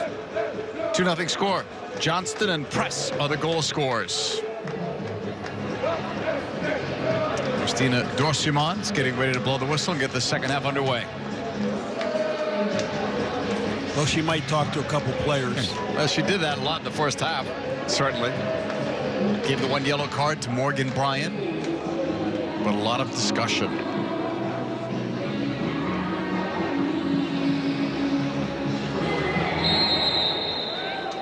Can France come back in this rematch? We'll see. You're allowed 6 subs. Does not appear to be any changes that were made at halftime as this ball comes toward the French box. Press knocks it away to the right. Lessemer will pick it up. Dropping it back. Utel. Got it to the outside. The U.S. breaking up the play. The offside flag was up. Tony, can the French come back? They can come back. They're a quality team with personality players. It'll probably help them to get. They came back against Japan with a penalty kick. A set piece might be what can get them back. But the USA, it's really about the USA this half. What is it? And, you know, 2-goal leads, it's the worst lead in soccer because 1 goal gets you back in the game, and a lot of times a team that's up. No, the worst goal is a 1-goal lead. I always hear that, 2-goal lead. From a coach's standpoint, 1 goal was much worse than 2 goals. Well, from a player's perspective, you get a bit complacent thinking, oh, I've got, you know, even though we gave up 1, we still have it, you know, in the bag. And that's why a lot of times you see teams coming back from being down 2-0. And France is one of those teams that can do it. And I agree with you. I think it is going to be a set piece and a lack of mental preparation from the United States, especially if the referee is going to keep talking. If they click out for just a split second like France did on the first goal, they could be dangerous. Tiene plays it wide to the left side. Runs in the box by a couple of French players. It'll be a corner kick knocked out by Krieger. They're well done by Krieger to prevent this from getting into the penalty area because Lesamaire is so good getting on the end of service. Well, because she was able to come over, Becky Sauerbrunn was able to mark in the box, and the defense, again, was disciplined. Off that corner, headed straight out by the U.S. Press, getting it forward. France winning it back for the moment. Left side, Bouillot. Pushing it out wider, short to Lesamaire. Lesamaire certainly and Tiene have to get more involved if the French are going to come back in this. Tiene in particular had so few touches in the first half. 13 goals in qualifying to lead the team. Ouara. Henry finding Diani. Ouara, the cross into the box. Quick shot taken is deflected. Solo went after it to try to stop that one from becoming a corner. And this is a nice cross in from Ouari, and Lesamaire getting a nice swivel on it. A little bit of a block from Julie Johnson, which puts it out of bounds. But this is France being dangerous again, and a lot of it came from the United States backing off on that pressure. Good start early here in the second half for the French on the attack. Knocked in. A couple of players missed that in the air, including Butel. Settled on the right by Tiene. She'll send it across. It's deflected out. Amroui. Into the box for the header. Right at Solo from Lesamaire. This is a good little ball. And, you know, Lesamaire, she's not big. She's only about 5'3", but she's a very good header. In this case, right at Hope Solo. You have Amy Rodriguez marking Lesamaire there from the corner kick, which is why she's back there. But that's a dangerous look for France because Amy Rodriguez is not known for being a good mark in the box. Clearance, the French try to take over. Now it's the USA back on the ball. Bryan pushing it outside, intercepted by Lesamaire. Yeah, unnecessary giveaway there by Morgan Bryant. No whistle. Amy Rodriguez wondering why. Now it's an advantage call, and then a foul. It looked like a foul on Amy Rodriguez to start, and I'm not sure this is a foul. Well, I'm not sure who the referee called any of the fouls on, to be honest, and it must have been on Alex Morgan there. All you ask for is consistency, and we haven't had that. Not from our main referee, Christina Dorsimon. Women's World Cup, 87 days away. U.S. not involved in that first game. It's China versus Canada, the host nation. And that game is already sold out up in Edmonton. This is going to be a big-time event in Canada. We saw how they handled the under-20s several years ago. They did very well with that. Canada's hoping to do what the USA did. Start off with those great crowds, let the momentum build, win a few games, and then if they could get to the final, look out. And the good news for Canadian fans, their best player, Christine Sinclair, is coming on strong. A chance here, played by by Morgan, hit side netting. Excellent ball from Johnson, and Alex Morgan does not miss these typically. Goes near post netting. And this is something that she's still working on, is getting that touch, getting her hips swiveled enough to get it on frame. Good run to get in. O'Hara for France kind of was off the line and kept her on side. That's important for the U.S. to have, as you said early, Kat, a balance in their attack. Build, short passing, but also have that long ball, quick strike capability. Diani off a deflected ball. Uwara. Under pressure, Henry lost it, tries to recover. A nudge there against Holiday, then a tackle. France will win it back. Again, Holiday had a simple back pass to Klingenberg, who could relieve pressure. Long driven ball by the French. It was an aimless ball. It's coming back into the circle. Butel. Bouillot wide. Lissamer is right there as well. Deflected away from her. Tiné facing goal. Played it back on the outside. The chase there by Bouillot. Then a push. And the foul is called. Alert defending by Krieger here. Here's the foul. I don't know if it was a foul. I think she might have whiffed on the ball and fallen over, but Yeah, I think you're right on that one, and Bouillot is a bit frustrated with that call. 33-year-old Hope Solo will put it back into the field of play, well over the halfway line on the clearance to the right. Headed forward away from a couple of players. Morgan's on the chase. I like this. I like that Morgan is closing there, because that's where you get little mistakes like that. Ball played over the top towards Rodriguez and a bounce. Morgan was heading for an open space, but the French get there first. It's deflected out for a France throw-in. So Morgan there made a 30-yard sprint to close a player, and it looks like a senseless defensive sprint, but instead she creates enough pressure, her couple teammates join her, and all of a sudden the U.S. gets an easy pickup in the midfield. Lissamer try to push it forward, press, couldn't win that ball, and now France will try to get numbers ahead. U.S. scrambling back defensively. Diani trying to go wide on Klingenberg. Help is coming, and it's knocked out. Holiday was coming up to help out. It's out for a corner for France. That poor tackle by Kristen Press in the midfield. Abby Lee will take this corner for France. 54th minute. The French are down by a couple of goals. Right towards the middle area. Headed away from Solo.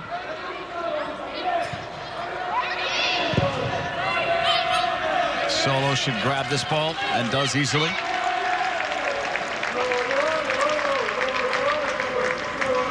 This is an easy pickup for Hope Solo here. No one's even around the ball, and I like what the United States defenders did is they got in behind her just in case there's a little bit of a bobble. Yeah, that's kind of the opposite of a driven cross right there.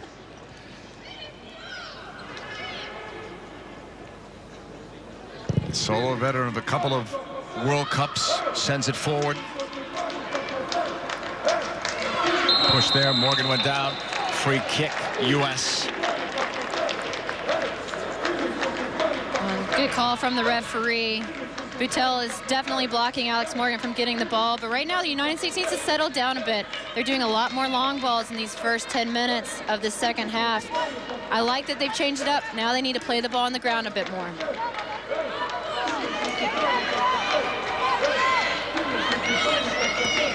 Lauren Holiday gets ready to take this free kick, her 120th appearance for her country. Drives it in low. Headed in wide, but last headed out by France. Should be a corner. Off of Henry. Clearly a corner. And that's good refereeing. They got it right.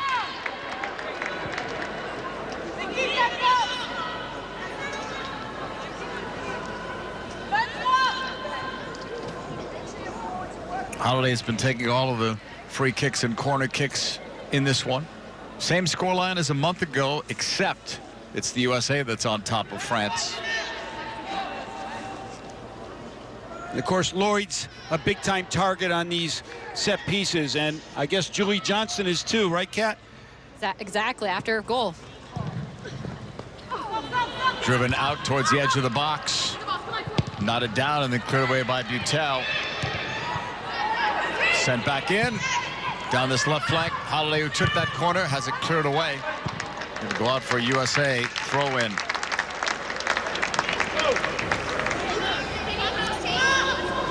The French are getting ready to make a couple of subs. Someone's knocked out of play again. And it's ruled a throw-in for France. Don't know for sure who's coming up. We're told Dali and Labaguez. We're up by the fourth official. Tine after it, won by Morgan Bryant.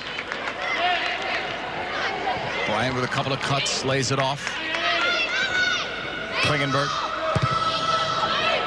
I think with those two players coming in for France, it's been more of a 4-3-3 for them. When they come in, they'll be more in place in the midfield most likely, and Leismer will probably go up into a two-front with Tine, and they need to connect more to beat the United States defense.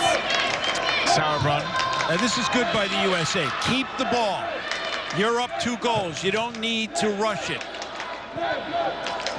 Bouillot will just blast that one out. It was intended for Krieger on the right. That's even a little bit impatient for me. Keep the ball, make them have to come out and play and find the openings based on spreading the game. We are going to see the changes made now for France. 7 and 11 are in.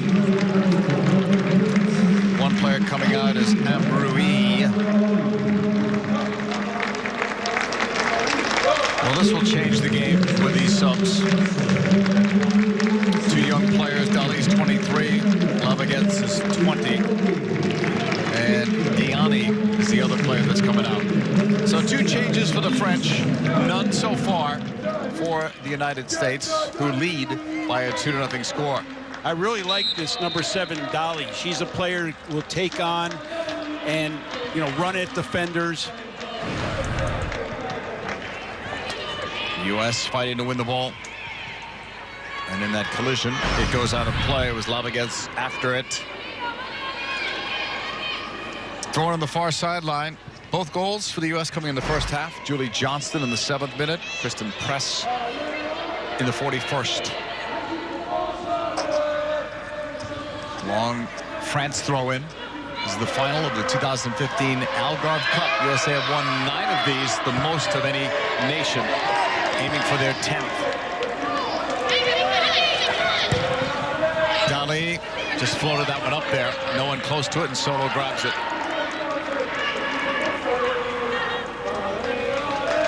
Well, the French attack looks a little bit off, but I'm going to give credit to the USA urgency on defense to get numbers back, to close, and to make sure they're marking in the box. And those were things that they didn't do the last time they played France. It looks like Morgan Bryant and Lauren Holiday have a much better connection. They're communicating more. One is staying, one is going. So there's always 5 back there for the United States.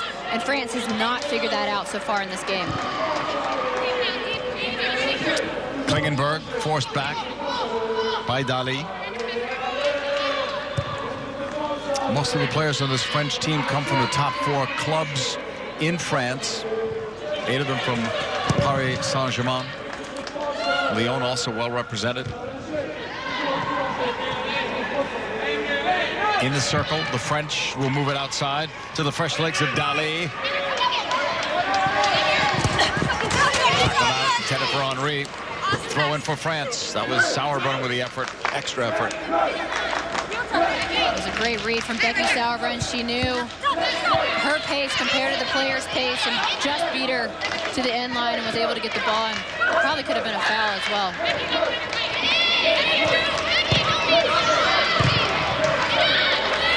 Into the box it comes. A little indecision there, but Solo's able to come out and grab it. I'll tell you what, Julie Johnston is looking like a veteran. Under pressure, just flicks back a header to her goalkeeper. she may not just be a fill-in by the time June comes. She may be a starter back there. Yeah, I absolutely agree. I've been extremely impressed. We talked about the shoulder-to-shoulder in the penalty box. That's a pro. That looks like a veteran. Into the box. Bouadi picks it up. We still haven't talked about Christy Rampone available. We're not expecting really to see her.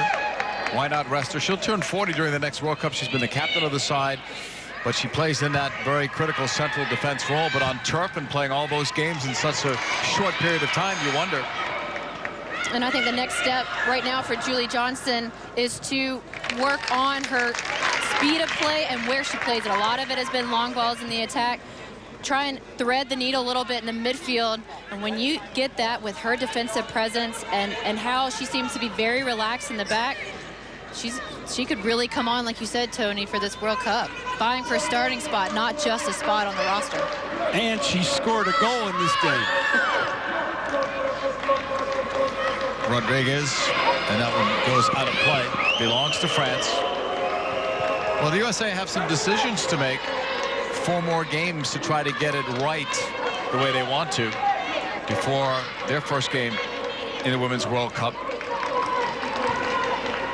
But this is their best test, right? This is the last contender that they play, and that's why it's such an important game. We're not going to comment on that Amy Rodriguez fall there. Yeah, she needs to work a little bit more on her acting classes for that. Henry will send it back for France. Here's more pressure from the U.S.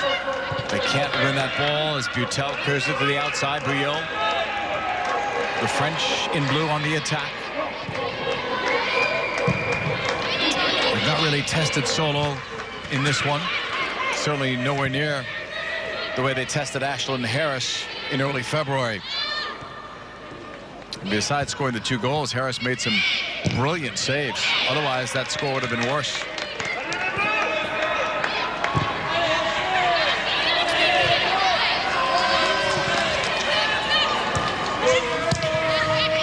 Couldn't get that ball through. Really good defending by Sauerbrunn there. One at the back and then played back as Morgan takes down Butel. And she gets called for the foul in the 64th minute.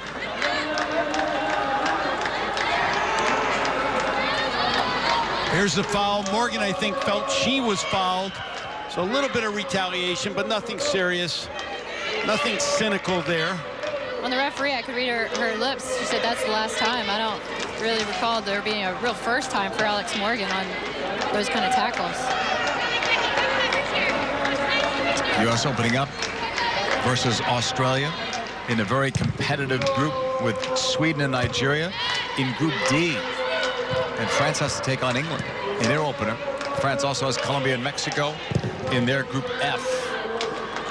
Yeah, Colombia and Mexico open up that group. How important is that game? We'll have all the games for you here on Fox Sports. 87 days away and counting down. Carly Lloyd was going to take this throw-in, but they'll waste a little time, and Ali Krieger will move up to take it instead.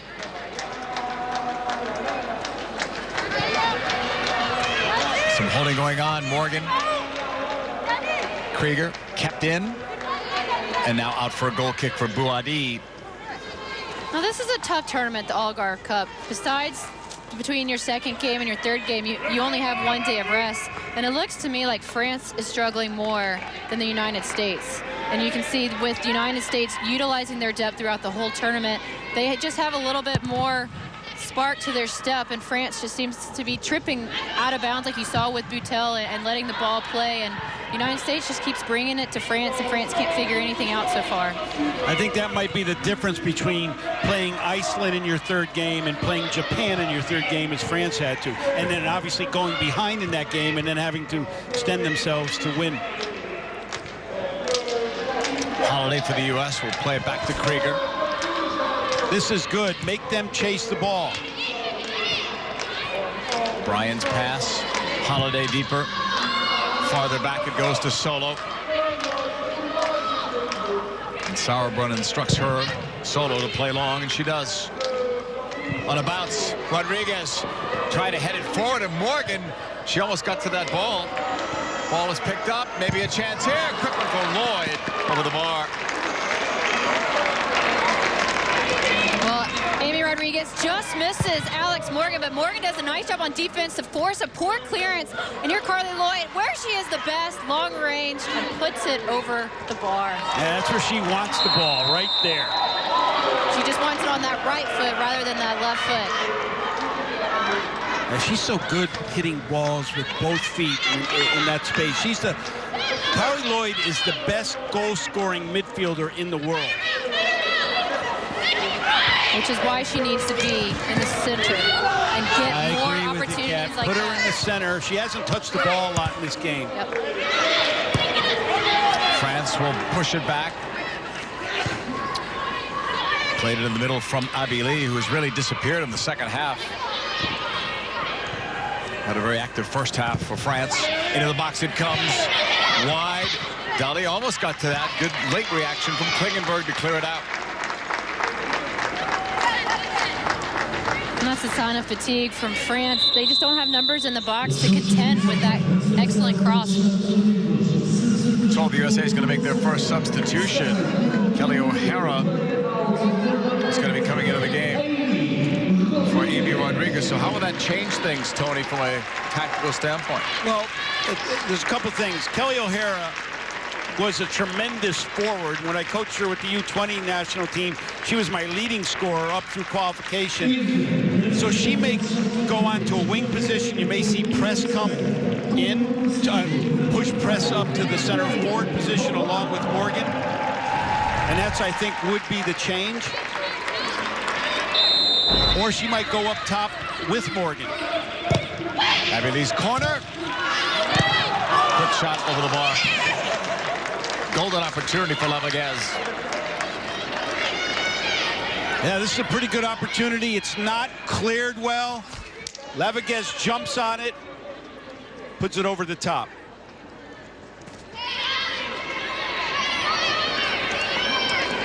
USA still on top thanks to those two first-half goals, one early, one late. Julie Johnston's first international goal in the 7th minute. Kristen Press with her 20th in the 41st minute. It's nice to have a player, though, like Kelly O'Hara.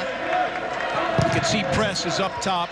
So O'Hara now played right back against Iceland, but now is playing flank winger against France.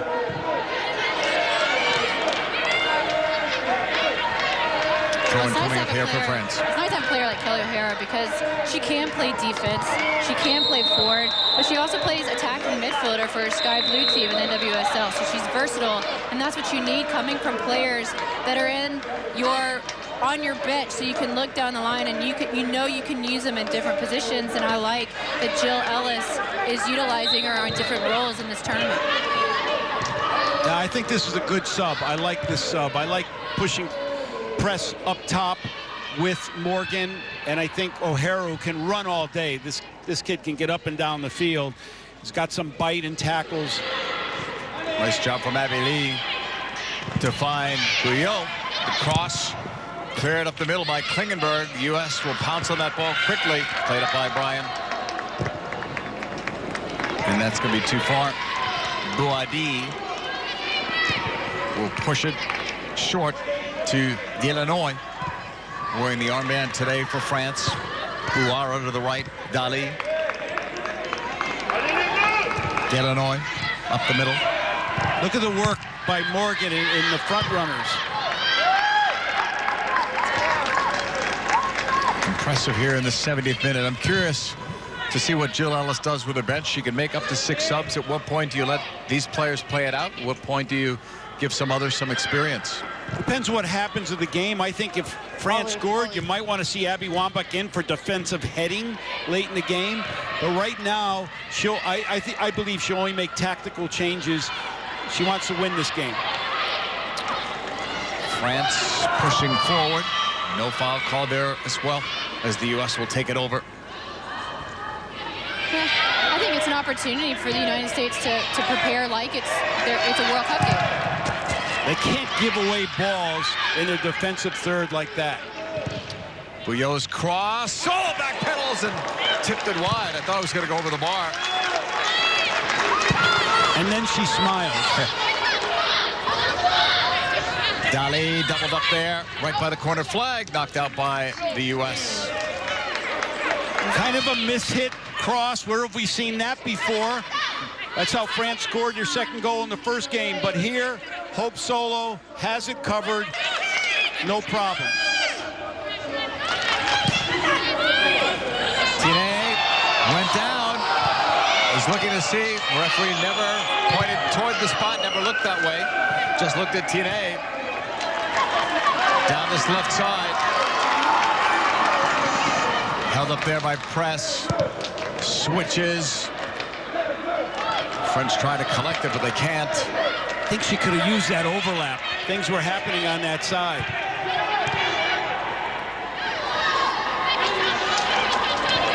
Henry keeping it on the ground. On that turn, it's broken up.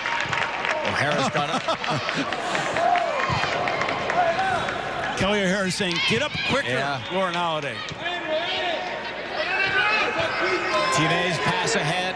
More desperation, more urgency from the French, who trail by 2, 73rd minute.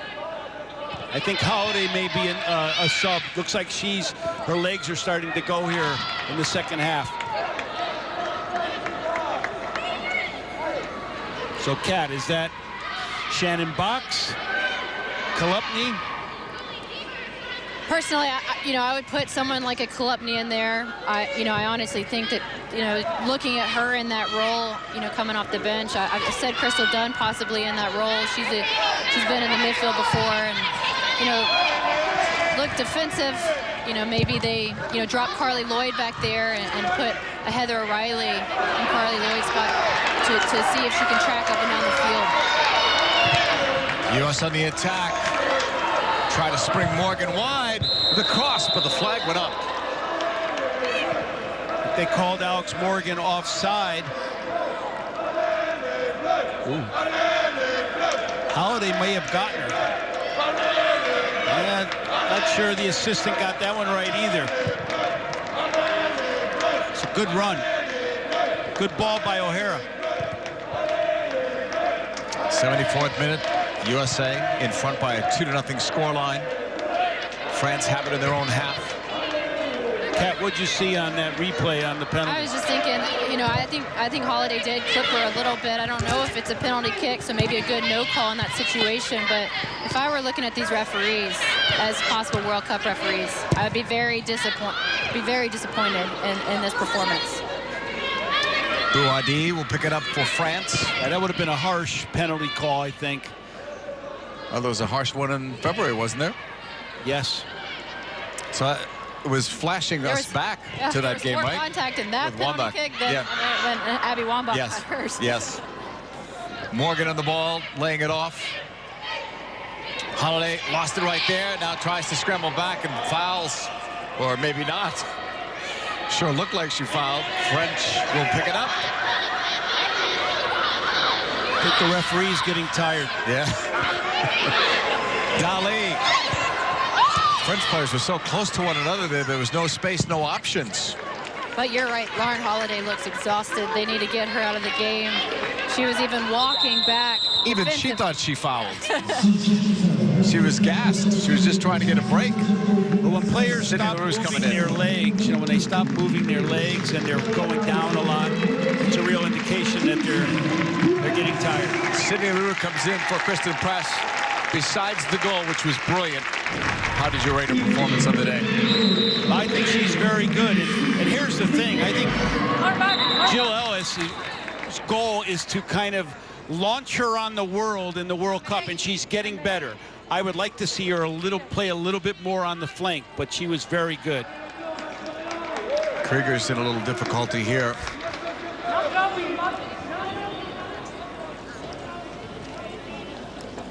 Well, if Krieger has to come out, obviously O'Hara can just slide to the outside back position.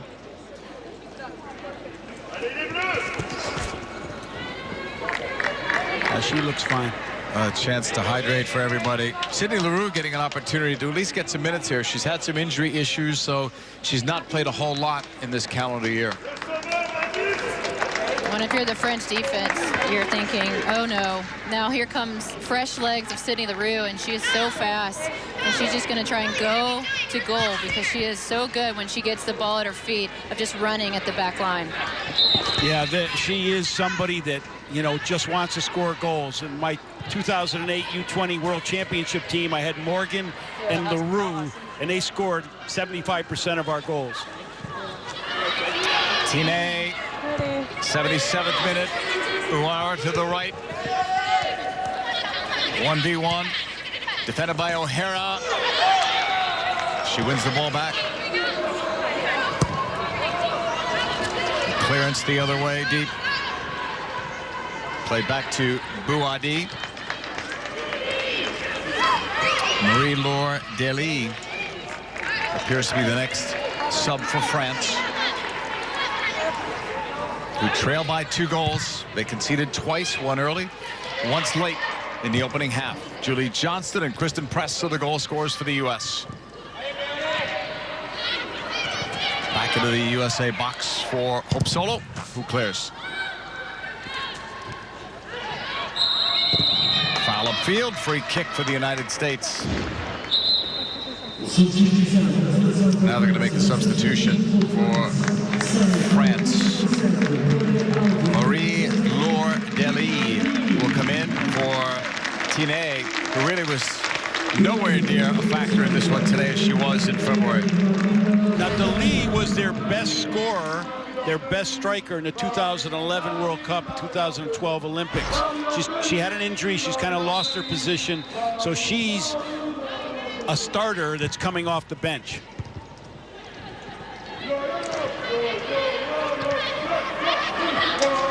The French have made 3 subs. The U.S. have made 2.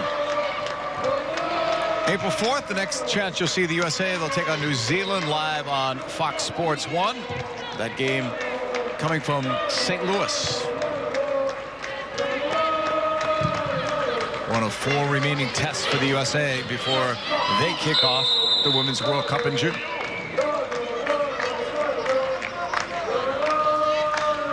It's like Dely was offside, and that is a correct call, just slightly offside. But she has pace. She can take on. She's very good in the air. So she is a handful, and I'm sure France wants her back 100% for the World Cup. Johnston needs to have her head on a bit of a swivel. It didn't look like she knew that Dely was right there. Bouadi off her line will make the play.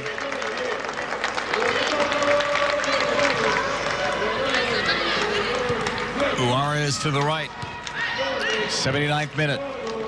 USA with that 2-0 lead. And France has played a better second half, but the U.S. has stayed solid. Intended for Dely, but it's cleared out. I've actually still been unimpressed with France, even in the second half. Their possession and their speed of play is just completely non-existent, not like the 2-0 game where they won against the U.S. Henry. Immediately was closed down by a couple of USA players. Dely. Nowhere to go. Finds Henry. Nice ball through. And a takedown there. This time it is a penalty. In the 80th minute. So hold on. The speed of Marie-Laure Dely and that penetrating ball forced the U.S. into a tough situation defensively. Somebody grabbed her hand. It looks like Klingenberg. It's an got a hold of her, and she unnecessary foul here. Yeah, unnecessary, and Dely, a veteran, makes it look like she was spun around, and she was at some level and earned the penalty. Sauerbrunn had it covered. There's no need for Klingenberg to put her arm out like that.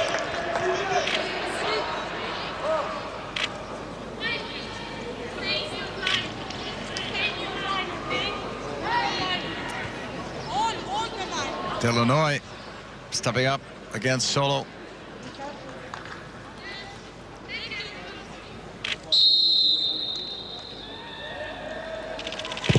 Good shot saved by Solo, was off Henri, and then it goes wide, so Solo gets it done.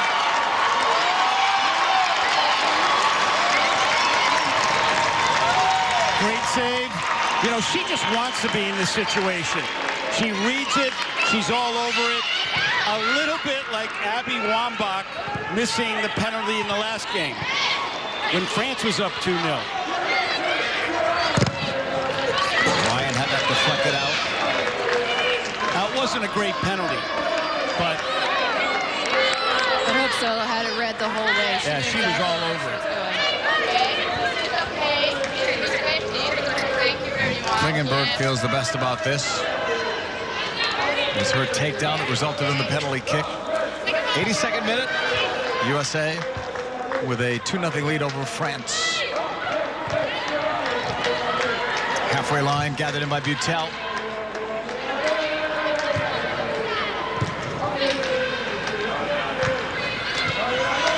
Morgan clips, gets called.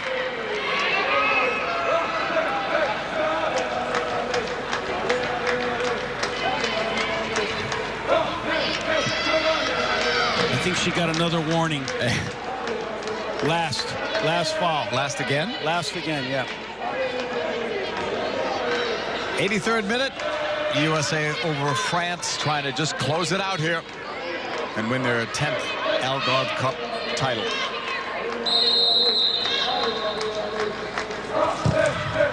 Bouadi sending it forward. It bounces into the box. Goes out wide. The French thought they earned a corner. The U.S. feels it's a goal kick. And that's what it is.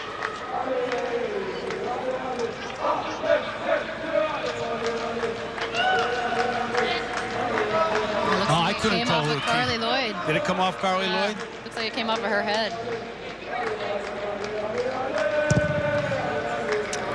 Solo sends that one upfield. You see Box and Wambach up on the USA bench. They won't get much playing time, as we're now into the 84th minute.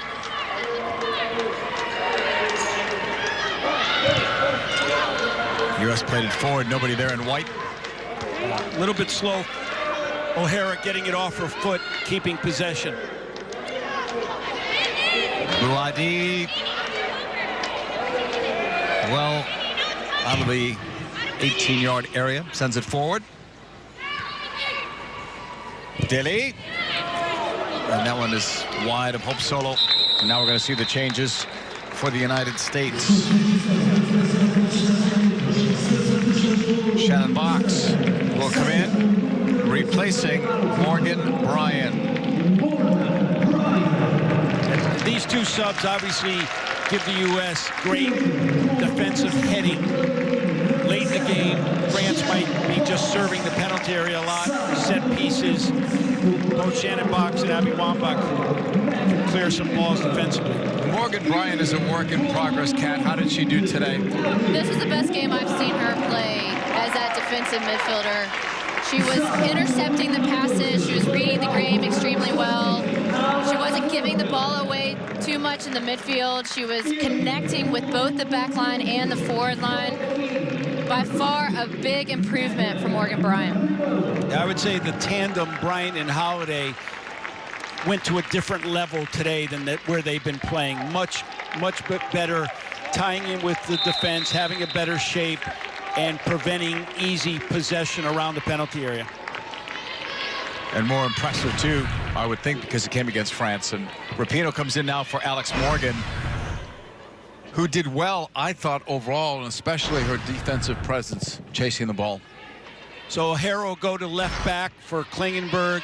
Rapinoe will take the spot that O'Hara had, and of course, Wambach will be up top along with LaRue.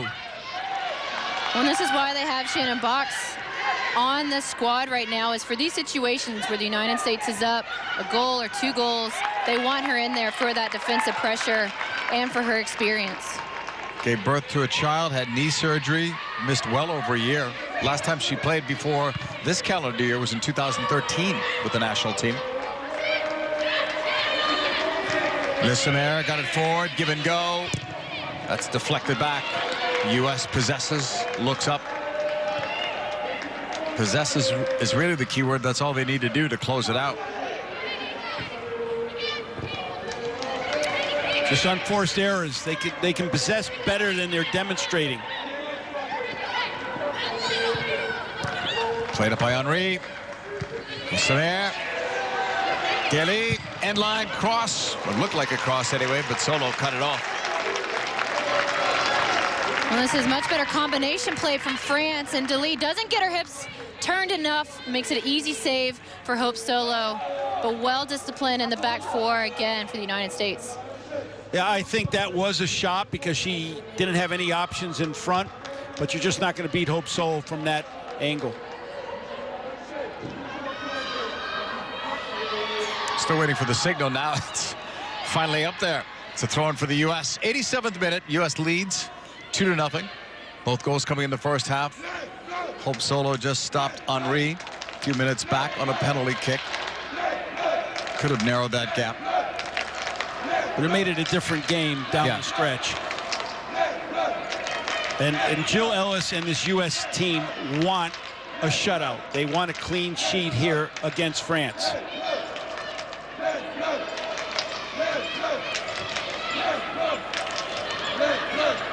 U.S. putting on some high pressure here, and they can with all those fresh legs that just came into the game.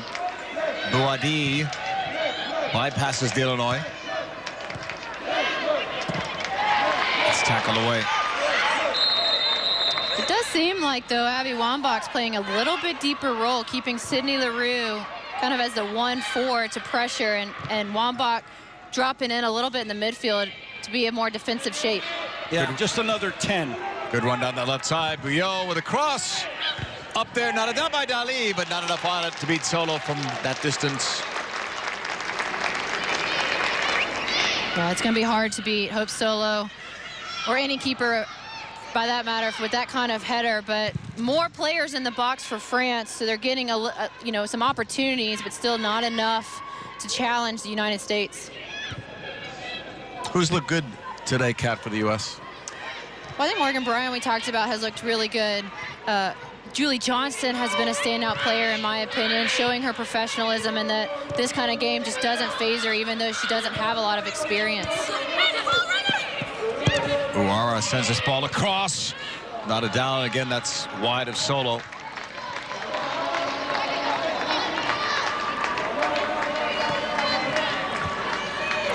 When the U.S. played France in February, I don't think you could have picked out a U.S. player that really had a good game. The most promising game was Alex Morgan, because she had played 90 minutes. She had a couple of opportunities.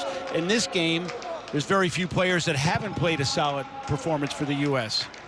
Yeah, it was a well-rounded game from the United States. They played together both offensively and defensively. They were well-disciplined throughout the whole field, knowing where each other were. The communication was there, and they just looked sharper than they have in any of the games, in my opinion, in this Algarve Cup, but especially against the last match against France. Still having trouble in possession. They've got to solve that. Dali to the right. French have looked better in the second half, but have been unable to score against Solo.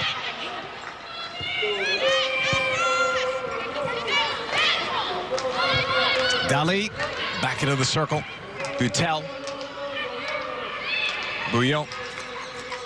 90th minute. U.S. with a 2-0 lead. Trying to close out this tournament with 3 consecutive shutouts. Dali. Right back at the halfway line. Illinois. Butel.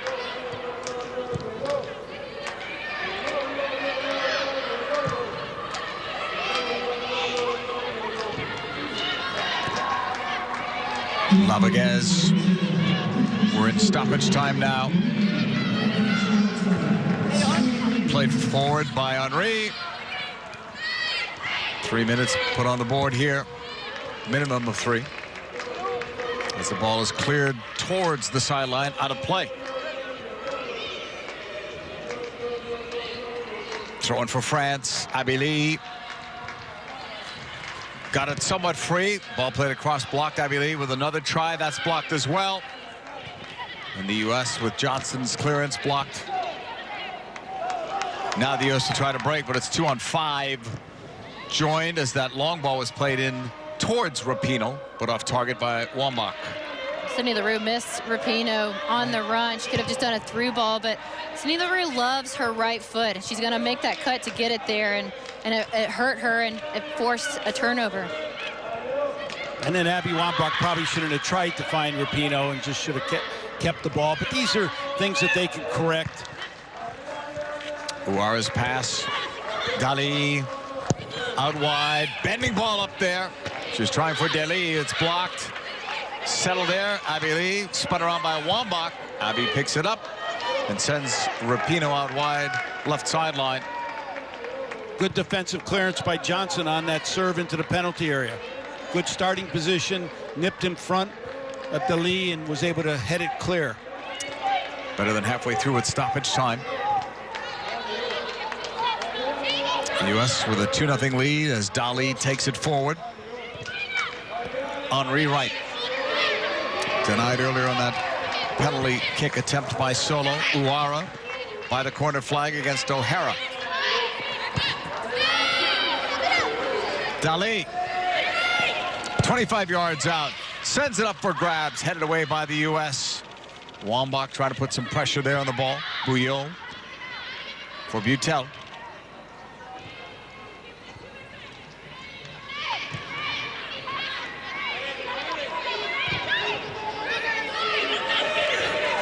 Uara, short ball, Henri. That one's blocked.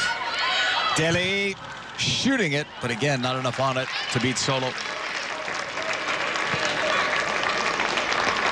France really hasn't had anything that's challenged Hope Solo in goal to the point where she's the only one that she really bobbled was a long-range shot from Amra Uwe, but besides that, it's been quite easy for Hope Solo in the goal. When your defense is marking up in the penalty area, when they're solid, when they're tracking runs, it's easier for the goalkeeper to sort it out. Final whistle, game over. USA wins the rematch against France. Kat, your thoughts on the way the game played out? Much better performance from the United States. Well disciplined throughout, both attacking and defensive, and it showed. Yeah, U.S. played with a passion and a purpose, and they came out to make a statement. They made a statement. They're where Jill Ellis wants them to be after the Algarve Cup. Both goals coming in the first half. Julie Johnston and Kristen Press are the goal scorers, so a much better effort today for the U.S. as we go back to the studio. Kate, take over. All right, thanks so much, guys. Great result. 2-0 the final score. Exactly the result that the U.S. needed in this one. Of course, we saw them lose to France last time out. How far have they come in a month's time, do you think, Alexei? I think this was important. This was important for players like Hope Solo coming back from suspension. This was important for Lauren Holiday and Morgan Bryan and that understanding because they are facing good competition in that position, in that defensive midfield position to have a better coordination. And I think we saw a better coordination today. Julie Johnston, I think, has to be looked at as a potential starter going forward. And then Jill Ellis making the adjustments and the changes against the big team, shall we say, the team that possibly you could be up against to win a World Cup in France. Well done today, but it really matters this summer. But this is where you put together the things that are going to help you win a cup in the summer. Do you feel like Jill Ellis is any closer to finding that starting lineup that she needs to have set for the Women's World Cup? Absolutely. She is so close. And I think Amy Rodriguez showed how useful she is, her agility, those dangerous runs out of the back. Her and Alex Morgan worked well together today. And Julie Johnston, Jill Ellis has to look at her. She's so dangerous on set pieces and so versatile too that helps Jill Ellis know that she could be a possible contender for a starting center back position. What do you feel we've learned about the depth of the U.S. squad today? Today, well, I mean, when you can have someone, like we said, like Julie Johnston come in and have other players that are your quote-unquote starters sitting on the side saying, this is interesting. That kind of competition is very important. I think what we will learn going forward about this particular result psychologically is how Jill Ellis goes back and manages this team psychologically. All right? You just beat the team that you know kicked your butt a month ago. Fine. But now you might face them in the World Cup. They were missing players. but this is something, a positive to go forward. But you have to manage it and say, that's good, but we're not even close to where we need to be yet. And you ramp up to that summit. Right, but big mental victory today. Judy Johnston and Kristen Press then with the goals for the United States today. The U.S. exacts revenge for last month's loss to France. We're going to have highlights for you after the break.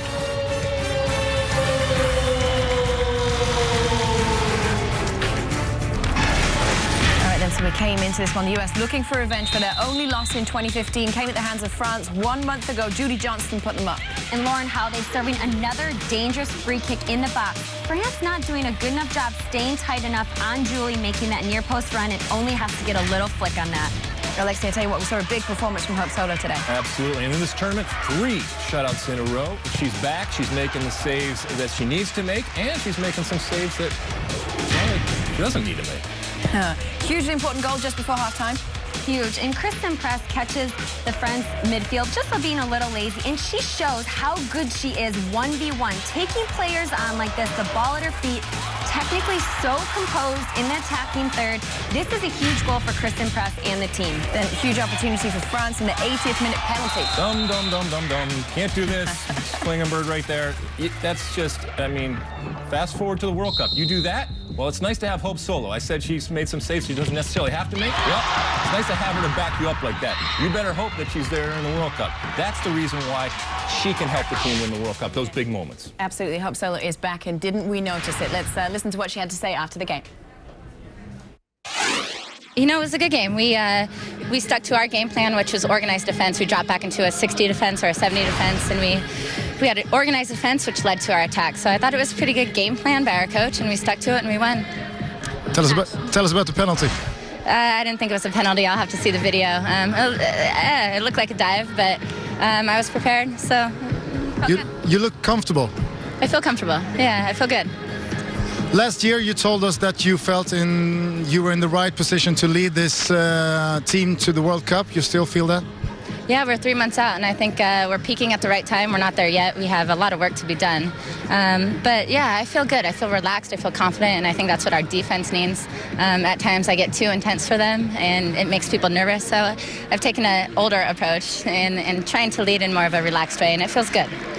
Not just this game. How would you sum up the entire tournament? Best tournament in the world besides the World Cup and Olympics. Congratulations. Thank you very much. Thanks, guys. So there you go. She says it feels good. It certainly looked good, didn't it? How key do you think she is to the way they played today and to the team in general? It's different when Hope Solo is behind you. It gives you confidence, experience. She communicates. The back line, the partnership between the back line and midfield was so good today. She's vocal and just this presence with her. She makes big-time saves like that, and having her back really helped this team. And overall, they just had a different presence to themselves. They looked like they had fun today, and they are ready for their send-off games, I believe. You put up with Hope Solo because of moments like this that are going to keep you in the game and enable you to possibly win not just the game, but the World Cup. She's the greatest goalkeeper in the world when it comes to the female game. And when I look at her, I can take away all the other stuff that happens. And there's plenty of stuff that we talk about and we will talk about. But ultimately, when she gets in there, players are forgiving. And you want somebody back there that is going to save your hide. And she does it time and time again. And maybe it's only that one time, but maybe that one time is what leads this team to the promised land. So in your opinion, absolutely right, Jill Ellis, to make that decision to put her back into the starting lineup. What about Jill Ellis in general? We were talking about all those questions that have been asked of her. Is she the right woman to mold this team into a World Cup winning side? Have those questions been answered today, do you think? No, I think the questions will still have to be answered going forward because, as we said at the start of the show, this is ultimately about winning a World Cup, and that is the goal, and that is what we will focus on. But within that, she did answer some questions today. She was able to adjust. She was able to have a team come out against a France team that we all know a month ago really demolished the U.S., and she was able to make some adjustments and have this team mentally believe that they could do it. It wasn't an incredible performance, but ultimately they got the win. And the things that we were pointing to, saying, hey, those are some weaknesses, we saw some progression and some improvement. All right, well, how satisfied was the coach herself? Let's listen in. I think it was a great, very competitive game. I'd like to congratulate France. I think, you know, they're just a tremendous opponent. I thought it was a good game for the fans to watch, up and back, and, you know, I was obviously pleased to come out on the winning side. The opposite results today from the game 1 month ago. Any feeling of revenge? No, I mean, I think at this point in our preparation for a World Cup, it's, you know, it's really about taking things away from every game, and we learned a lot from that game. So no, it's you know, pleased, but again, we gotta prepare for the big dance in June. As a preparation for the World Cup, how would you sum up this Algarve Cup? I think it's been tremendous. We've been able to play a lot of players, you know, get a lot of depth, play quality opponents. So I think it's been really good, and I think, you know, obviously winning it is good for the confidence, and now we move forward and continue our process of preparing. Last time we spoke, you said that you will never get bet against you. Still thoughts today? Yeah, I mean, I've said this. This is a part of the, you know, the winning mentality of the States, and I always think that they find ways to win. I said that. So, yeah, I mean, I think we've got a lot of work to do still, but you know, I think we're going to be in the hunt. Big congratulations. Thank you very much. A lot of work to do, she says. How far is the team away from that level where they need to be, do you think? Well, they have 4 games. They're very close. This was a huge win for them. Confidence-wise, to know that they can come together after losing to the best team in the world a month, to be able to come together and fix what they needed to fix. Also, new players like Julie Johnston, huge opportunity for her, giving the team an idea of who's going to make this World Cup team and roster, and using these 4 games and continuing to build on the things that they're continuing to work on. This was a great job by Jill Ellis to get this team to win a tournament in a tournament setting, to not fix some things, but work on some things. But ultimately, nobody remembers the Algarve Cup before the World Cup. They remember the summer, they remember the World Cup, and that's where she and this team will ultimately be judged. All right, well, the US and France, they could meet again this summer. How would that one go? They figure to be among the top contenders at the 2015 World Cup, and the start of the tournament is now just 87 days away. We are counting down with a record 24-team field heading over to Canada for the FIFA Women's World Cup. Now, FIFA announced today that at next week's Executive Committee meeting, they will name the host for the 2019 Women's World Cup. Other items on the agenda there include choosing dates for the 2022 men's tournament, also going to be outlining the bidding process for 2026. So lots of talking points coming up. Big events coming up as well. For more on a big event taking place today, here is Alexi Lalas. So the US women with several matches still to play in preparation now for this summer's World Cup, including a send-off series in May against the Republic of Ireland, against Mexico and Korea Republic. Now, ticket information for those matches can be found on ussoccer.com. So that is it. The US win the 2015 Algarve Cup. Roll on Canada and the Women's World Cup. Thank you to our analyst team, to Leslie Osborne, Alexi Lalas, our commentary team, JP Delacamera, Kat Whitehill, Tony DeChico. Thank you for joining us, and see you soon. It's headed home. The U.S. has scored. Shot saved by Soto was off Henry. Now a step ahead, and there's the second goal. Kristen Press.